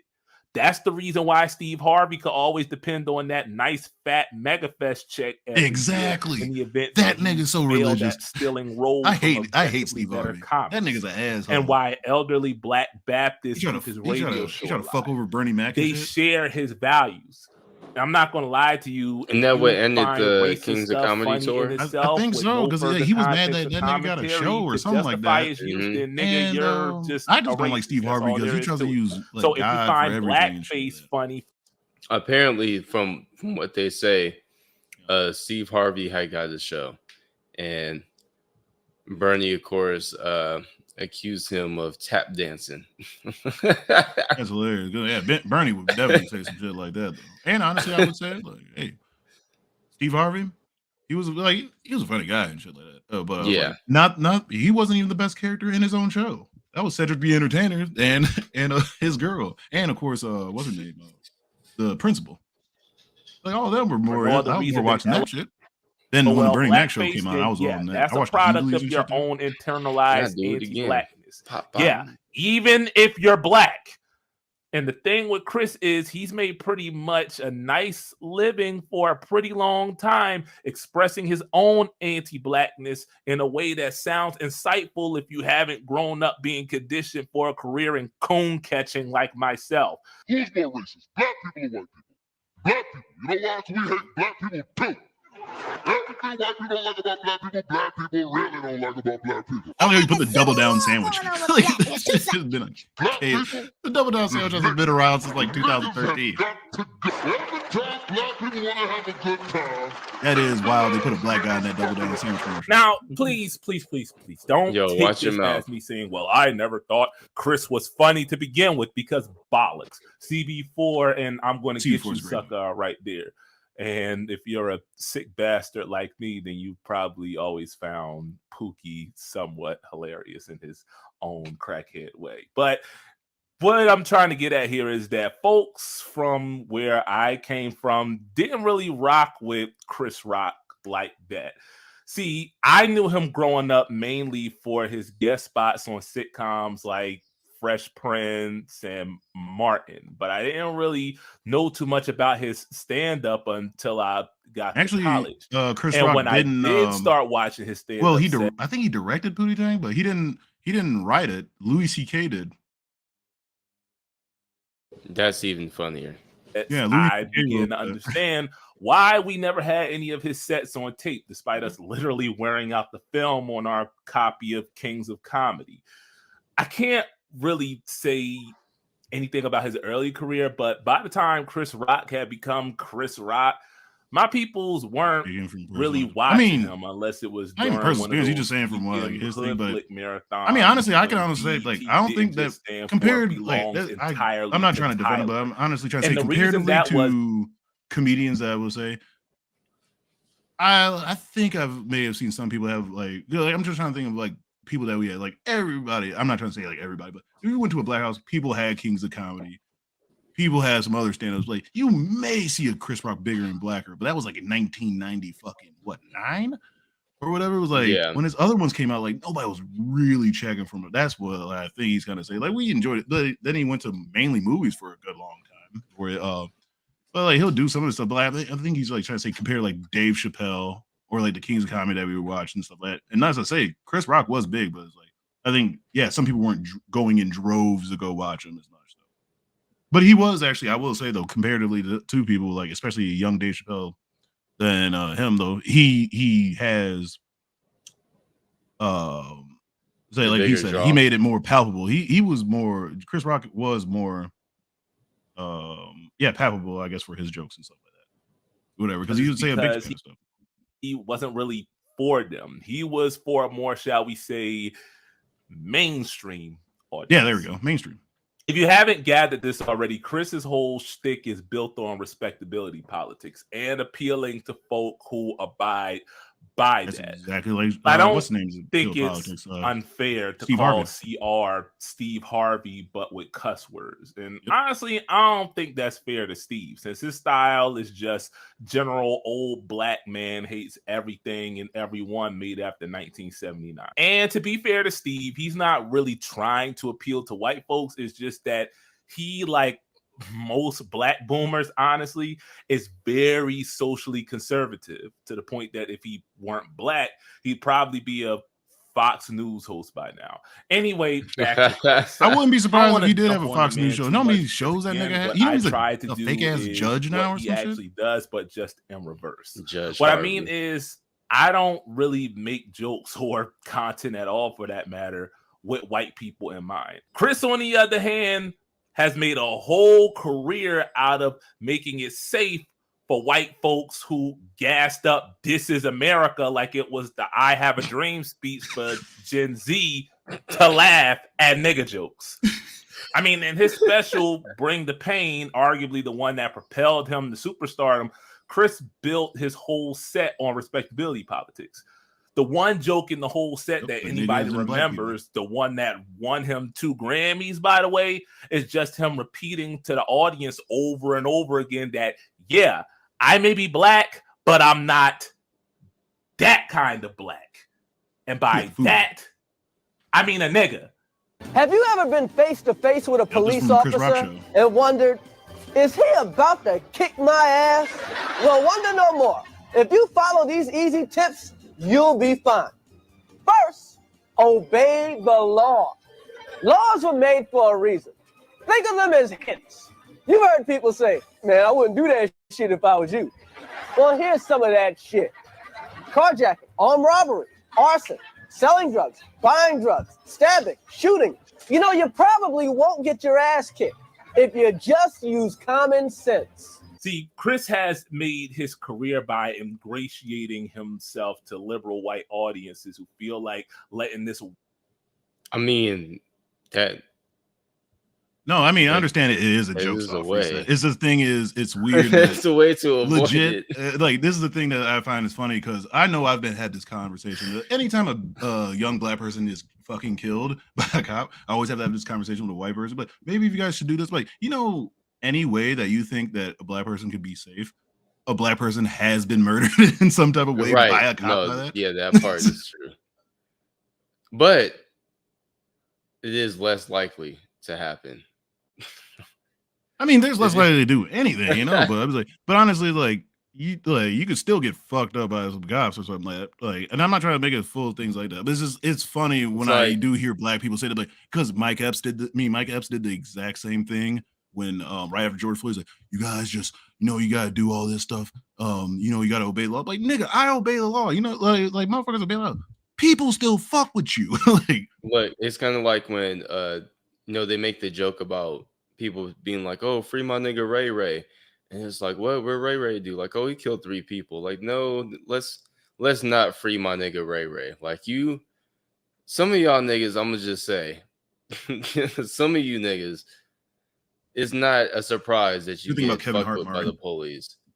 No, right? I just say it like that. And it's just old. He just has a clip, but also I do find but it to generalize because it, it's the thing like this. It sounds dumb. No, it's the thing like this. And this is my main thing about it is motherfuckers. Let's go back to like this. Who is somebody that used Dave Chappelle as a joke, me as an example to say the word nigga? Shanny. Know who's other people like this? Like usually when you get other people like this is the shit like also like guess he's trying to get into whatever because I've been vocal about this too. Is that like a certain white people, like all white people, or certain even other non-black people, whatever, will use shit like this. Like when people like usually want to try to tell a black person a joke, it's gonna be weirdly racist, or they're gonna try to like say some stuff like, yeah, if they usually want to tell you a Chris Rock joke, it's gonna be that goddamn joke like you never fucking heard that before, or whatever. And stuff like that, or they use them, like I said before, like they're sage people. Like usually, it's like when a black person usually says something that somebody agrees with, that's from the opposite side, they'll just use that as fact. Like, well, they said it. We're not the same fucking person. You get what I'm saying? Yeah, and I just do think it's weird that like all you gotta do is just do this, and you're not gonna get your ass beat. Okay, I mean I understand it's a great shit, You're not joke, me. but. Yeah, but also like, yeah, this won't happen. And also, it's weird for him to say because he's fucking rich or whatever. It's like he doesn't have like the same fucking thing. Like you can walk down like some shit, like him, just like, oh yeah, you can just obey the law. Like yeah, there's still sundown towns too, where niggas have to probably work at shit too. And you can obey the law if you fucking want to. You're still gonna probably have a nightstick up your fucking ass or something. That was definitely like a more of a. I wouldn't say white friendly. I would say it's a racist friendly joke. Like there are probably some racists out there who are like, yeah, if you stop breaking the goddamn law. No, yeah, that's what I say it is. It's just like people use that as ammunition, and just sometimes motherfuckers start believing that dumb shit. Be like, oh, thank you. Yeah, like, that's like, true. And it's We've also seen just, it happen. Like I understand it's just a joke, but like motherfuckers is like, but it also sometimes reinforces like we're fucking savages. Like, oh, all you need to do is just obey law. Like, oh, black people just don't fucking obey. Like, oh, we all want to get into this motherfucking thing. That's the thing. But I'm also just like playing the devil's guy advocate who got too. shot by doing exactly what he was supposed to do when you have a firearm in the car, which is telling the officer that you have one there, or eating a fucking bowl of ice cream, and then followed the next order, and then got shot for it. Or the recent one where you're a kid and you call because your mom's having a domestic fucking problem, and when the police come in, they ask for people to walk out the house and they shoot the fucking kid dead. Like that shit didn't happen, and he did everything fucking right. But I mean, I'm just saying that's all whataboutism and shit like that too. Yeah, that's what I just said right there. Taylor just was middle of typing in when I just first brought up. It's like that's the shit I said. It's not like what the comedian said. It's just people use comedians like they really are, like they're fucking like Harvard professors or some shit like that. I think like, I think the main thing, I think the biggest. Oh, he's not dead. Here, oh, my bad. I didn't know if he wasn't dead. My bad. I think the biggest thing here though is that people need to stop putting comedians on pedestals like they have any authority, like they have any say so on anything. Like I get that it's social commentary and people are going to have their opinions about it. Exactly. And for the most part, you're going to put your money where your mouth is. If you don't support any of these comedians, you just won't go see them. But there are people who will. Either way. Yeah, and I'm not telling anybody not to stop like doing this stuff. It's just like, and it's not even for nobody here. It's just I think talking like comedians, to what they say. Yeah, it's like what they say, like what they reinforce. But like when people do try to come up like, well, all this, like I don't believe that Dave Chappelle's no type of fucking comedic god at fucking all. He's a nigga that tells jokes, and he's good at it. That's it. Like I'm not going to him for no fucking information or like information about some shit, really. Because what can he fucking tell me? We're not in the same fucking ballpark. Like I said before, these niggas are super. You think they give a fuck about me? No, they don't. I was like, or whatever. He almost said the same stuff. Like, I mean, it was probably like kind of the truth, but then like a lot of other motherfuckers. Let's take one person. Like, I may be wrong, but I'm pretty sure last time I checked, Floyd Mayweather or whatever. When they became super rich, has he done anything for Grand Rapids? Not a fucking thing. Has he done anything for well, I shouldn't say anyone. Has he done things for black people? Has he done things for for I'm kids? not saying you even have to. It's just like the weirdest shit that you're like, oh, well, I did this. Like, and that's what I said, like he said before in a different thing. They're not like, they don't like sometimes they don't think of themselves like they just like, oh, I pulled myself from the bruises so you can do it. Like, and not every person is a fucking basketball player. Not every fucking person's gonna be a fucking comedian. But think not about like gonna if all the black billionaires, like just not even billionaires, basically black people as a whole, they say could be like an economic, highly economically driven country on its own. like with how much money that we make, especially like how many millionaires and shit that we have. And it's just weird to me that like for some of us to come up out of the certain neighborhoods and places that we did, that you don't want to actually change it, like, and you have the means somewhat to do so, and you could mash together with a bunch of other people just like you and make shit happen. But because look at Akon was trying to get shit done in Africa. Yeah, but I also have a problem with that because there's a lot of rich people that go to Africa and just religious people that go to Africa and just fuck shit up over there. Yeah, but that nigga's from Africa though. That's a little different. Have you seen his city? His city looks ridiculous. Have you seen Akon City? Oh no, it looks like I wasn't talking about his city. His city was some ridiculous shit. But when he was running around like hooking niggas up with electricity, I was like, all right. Oh, that's dope. Yeah. Like, no, that's saying like that is and I respect that and stuff. Like I'm not saying like you have to do it. It just say it's fucking weird. Like they don't think of themselves. Idea too. They don't think of themselves as like a grand, like not a grand exception, but like it's just like like. Not even an anomaly. Oh, it is an anomaly because not every fucking person is like a rich, famous fucking person. No, like, they don't think of themselves as that. They just think I've worked myself and worked myself within this white power structure that I can do this stuff later. I've never been arrested in my motherfucking life. I have good credit or whatever. I'm not no big ass fucking success and shit like that. I have done like almost everything. I've served in the military and I've done a lot of fucking stuff. Have a good work record and shit like that. But it's like it's just weird. It's a fucking myth of saying like, oh well, if you just work hard and do like this, some people just don't have the opportunities like that. Like I didn't live close to being in New York to start fucking telling jokes. I didn't even live around I didn't start being around big cities until I had to join the military to get my own fucking bed.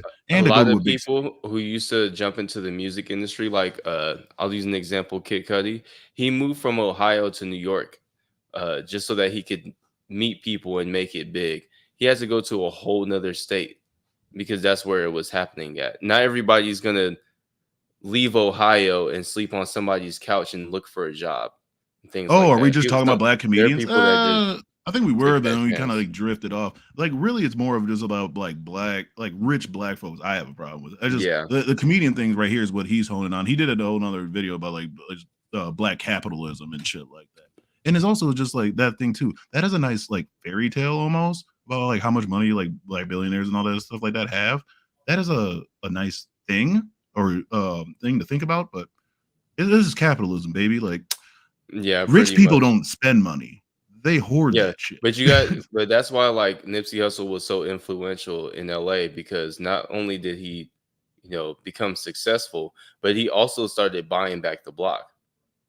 That was one of the main things that he did. He bought up this whole little section. He was going to buy the other section across the street in the plaza. And then he also put a school there. He also put a technology school that kids could go to. He was actually spending his money to put shit back. And it's kind of like even what LeBron does, where he gives, people scholarships and shit like that. I don't know why people shit on LeBron. These people LeBron, did he build a school yet? I know he was trying to build like a school. I'm not sure. But I know that all I know is that for years, like he's been doing it for a long time. He's been giving out scholarships. Yeah, I don't know why anybody should like. I'll shit on LeBron because he's from Ohio and shit like that. He does a bunch of good shit. Yeah, but like as a human being, that nigga's a pretty good ass guy, man. Like I don't know why people like give him so much hate. Like even as a basketball player, he's a good fucking basketball player. Like I don't know why people are like, oh yeah, that guy's a bum. Like go ahead and fucking play him. Like fucking play him and watch his nuts dangle on your forehead. After we can argue about him being the best and better than who else. But one thing you should never say is that you can play this nigga. You cannot play LeBron 1-on-1. That's not gonna happen. Exactly. You couldn't even play White Mamba. What was that nigga's name? I don't know, like you couldn't even beat that nigga, man. Shit. What? Oh man, we went on a wayside trip, but this is almost over. One nigga called him a cracker for an hour is the equivalent of a Truth and Reconciliation Commission. And no, white people, it is not. Especially when that nigga spends just as much time reinforcing your anti-blackness by insisting that he's actually one of the good ones, guys. Yep. And that, folks, is why. No, I mean, but to be honest, like I've seen almost every Chris Rock stand-up. It's basically like, I haven't seen his newest one. Watch. He's the blackest white guy I fucking know. And then all the negative things we think about black people, this fucker. You're saying I'm an Yes, you are the biggest fucking white man Oh, he was born in Mexico. I have ever.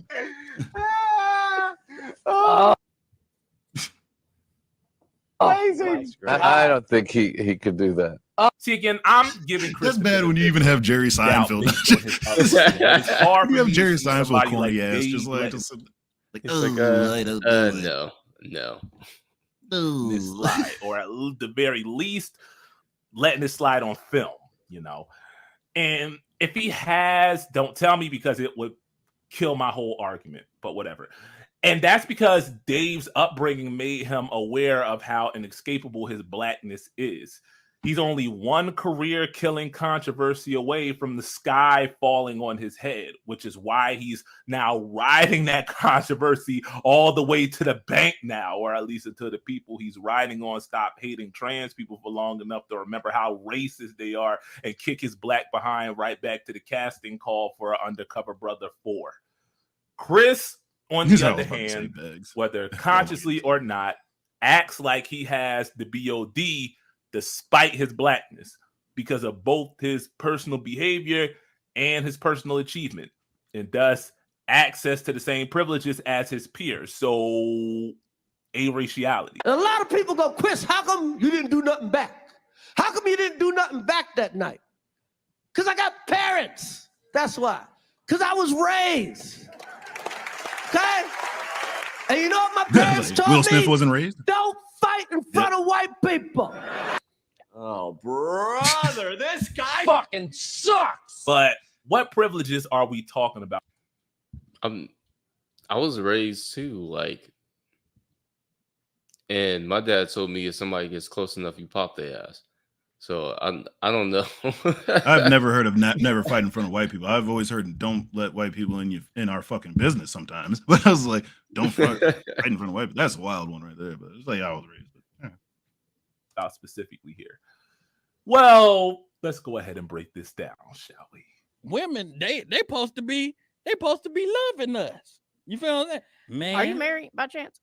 Nah, man, I ain't never had a girlfriend. Okay. But what I'm saying, like I said, like umpteen times now. I wonder where you got that from. That was funny. A man must be protector, provider, and priest of his household. Historically, black men have been denied adequate access to providing, which is why black women have historically and currently even have the highest workforce participation rate among all fight women. In front of white people. Black men have by far the highest rate of unemployment of any demographic for a number. My dad just said, "Don't let these white people in our business." Basically saying, like, don't bring these white people to my house. Like, my dad, and that means like any type of like government people. Yeah, my dad's about to be like 55, and he's never said anything like that to me. He's never said. My granddaddy's never said anything like that to me. Don't fight in front of white folks. Now, there's a thing that they say like, he said, be cautious fighting white people. He said that.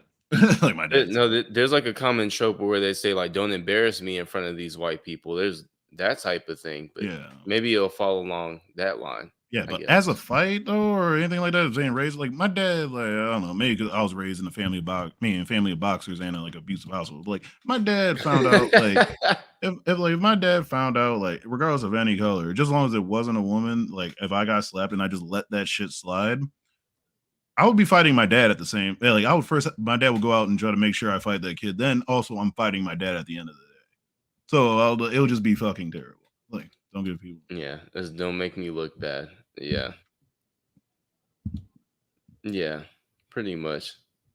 No, I mean I understand what it meant, but it's just like, yeah, it's just like don't embarrass me for like. But also that's just the thing too. Like you're just putting white people or any person like that on a fucking pedestal, like they're fucking better than you. Like I understand what it is, but that is like the society that we fucking that was fucking created though. But I'm still saying like, why the fuck do we have to like? Why do we got to put on airs, you know, just to live their fucking life? You get what I'm saying? They're like, or whatever. Like you already have to do so much anyway, and some shit is changing. That's what I say. Like right now, like that's one of the main reasons why I grow out my hair right now. Is like shit, you couldn't even like most women can't even have like their natural fucking hair or whatever, and they have to get it pressed down just to be presentable or whatever. A woman, like a black woman can't be that athletic or not even or be that vocal or whatever, because then they're considered a man or something like that. That's what another thing I don't fucking get. Like, you know, like the black people that how quickly they jumped on trying to call Michelle Obama a fucking man so fucking quickly on that thing that was started by racist people or whatever. Like Dinesh D'Souza, like I was almost carrying that shit out, and they were trying to like do that shit. And wait a minute, I thought I was trying not to use the N-word or do or around white people who think they can. See, I haven't heard that. Like that I've kind of heard of like not using the N-word so much or whatever. But like, yeah, I don't feel like this is just me personally. Like, there's no reason why no heard that one no random white person's like better than me or whatever. Like we should be all same people. So it's like, why the fuck do I gotta go out my way to make sure this random motherfucker's comfortable? You know what I'm saying? Like, who the fuck are you to me? Like, what is my hair bothering you? So like I already have to like walk on other sides of the street sometime and shit like that because I make motherfuckers feel uncomfortable. You know what I'm saying? Like, just to avoid like that weird confrontation, like I'll just go do that. Or when like I go to a store, I already have to have my hands outside of my pockets at all times because I don't want to get fucking followed, even though I do anyways, regardless. Oh no. Have you had the guy who you're walking behind and they stop so that you walk in front of them?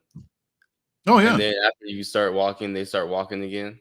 Oh yeah, I've done that, but I overtake people. I walk fast any goddamn way. I'm like, get the fuck out of my fucking way. Like, I don't give a shit. But you can be afraid if you fucking want to, but you're gonna get out my goddamn way. Like, you're just gonna look stupid in a minute and shit like that. I'm like, hey, how you doing? And just keep on moving. But you can go like that's why I said like I've always had a problem with it. Like, I'm not doing like.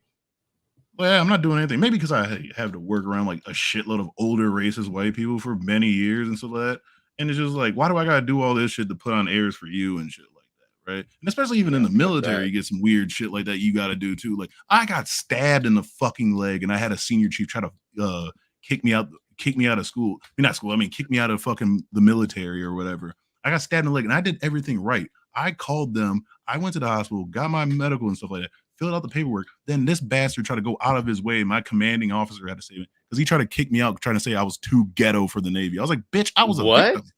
Yeah, it was in writing and everything. It's not like you got into a fight and then got stabbed. Like you just got stabbed. Yeah, I got stabbed, but he was like, I was too ghetto for the Navy. And then like even my CO, my CO, he was a white dude too from like fucking random part of fucking Louisiana. I was like, no, this doesn't make any sense. Why the fuck would I do that to him? He's like, he got stabbed. Like, how does that make him ghetto and shit?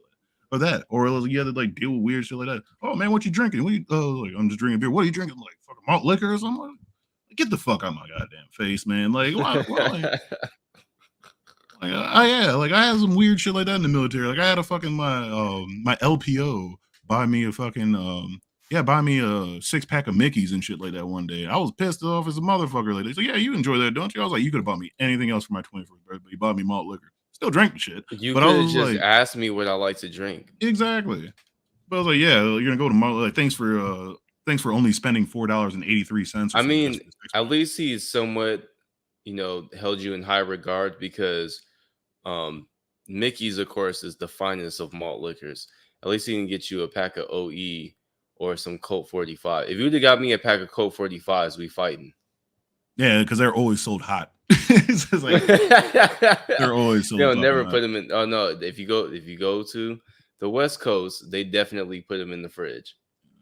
Well, I mean, we could probably end this. I think I pissed off everybody in chat or whatever by playing this goddamn video. So I was like unless we you don't know what a Mickey's is? Y'all have seen me drink it before. But yeah, we can go ahead and I don't know if you want to end it. I could throw in something funny real quick so we can watch that so everybody can calm off before we fucking bounce. No, we can do that. All right, what do you want? Another Prim? Oh, all right, fine. I'll piss you off. Let me go find that Prim Cinema real quick. No, not Prim Cinema. That's gonna be long. I know. I'll just say, let me find it. No, let me look up something. Now look at the Coombs. Whatever happened to that song? What song? Let me find that. Look at the Coombs. I don't know whatever happened. Nigga Got a TV used to play it. No, yeah, I said I don't know whatever happened. I can find it. That song was a minute ago. Man, we were just talking about this shit. Now I pull up on YouTube, I just see the entanglement shit. Like they're still talking about Jada. Like I'm so sick of it. They're talking about Jada Pinkett in this talking about Tupac and shit again. Like first, man, leave this bitch alone, man. Fuck, leave these motherfuckers alone. Like, why the fuck you guys give a shit about y'all? They damn relationship. Oh, there you go. Yeah, just play that. I couldn't find that. Herschel Walker. That nigga. I always thought this shit was hilarious. Yeah, my days was being stabbed early. Man, that nigga worse. He's the most station.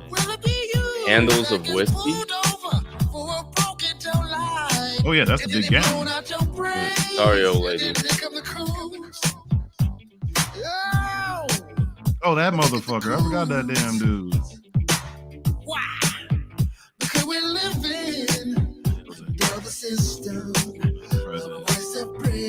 Yeah. Wow. Sorry, yeah.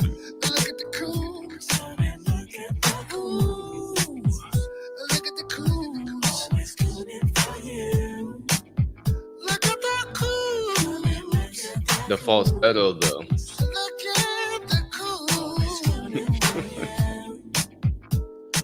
I don't even know who that dude is. I'm trying to remember.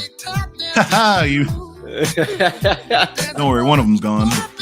More talented one was gone.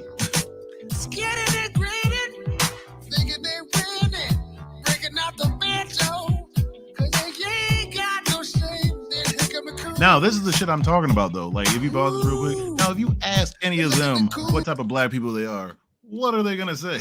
I'm probably not one of them or whatever. That's exactly. They probably got family they don't fuck with no more. Those are like the aunties that you don't, that they get invited to the house party because it's at your grandma's house and you're like, fuck, what are they doing here? It's like the family that thinks they're. Who is the guy on the left? Is that just Beach random Griffey? They do look like him, though. I wouldn't be surprised. It does look like him. He got the glasses. No, that's just some random motherfucking dude, and I don't know. I would assume he's fucking auntie or something like that. Oh, I haven't seen Sketchy Dash. That motherfucker, his dumb ass, man.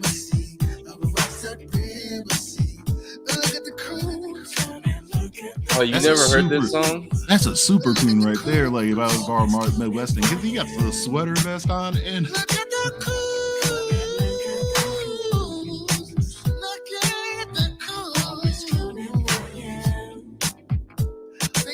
Now those are some weird ass teeth. Like my boy, what's his name? What's that dude's name? He's running for like South Carolina, like governor. Charcuterie. I just look for a reason to say it. Charcuterie. I said it earlier. Yeah, somebody was talking about Lunchables. Like, make your own damn charcuterie board. All right, but yeah, I guess we're at the end of this. All right, folks. I hope you guys, I don't know, we got some discussion.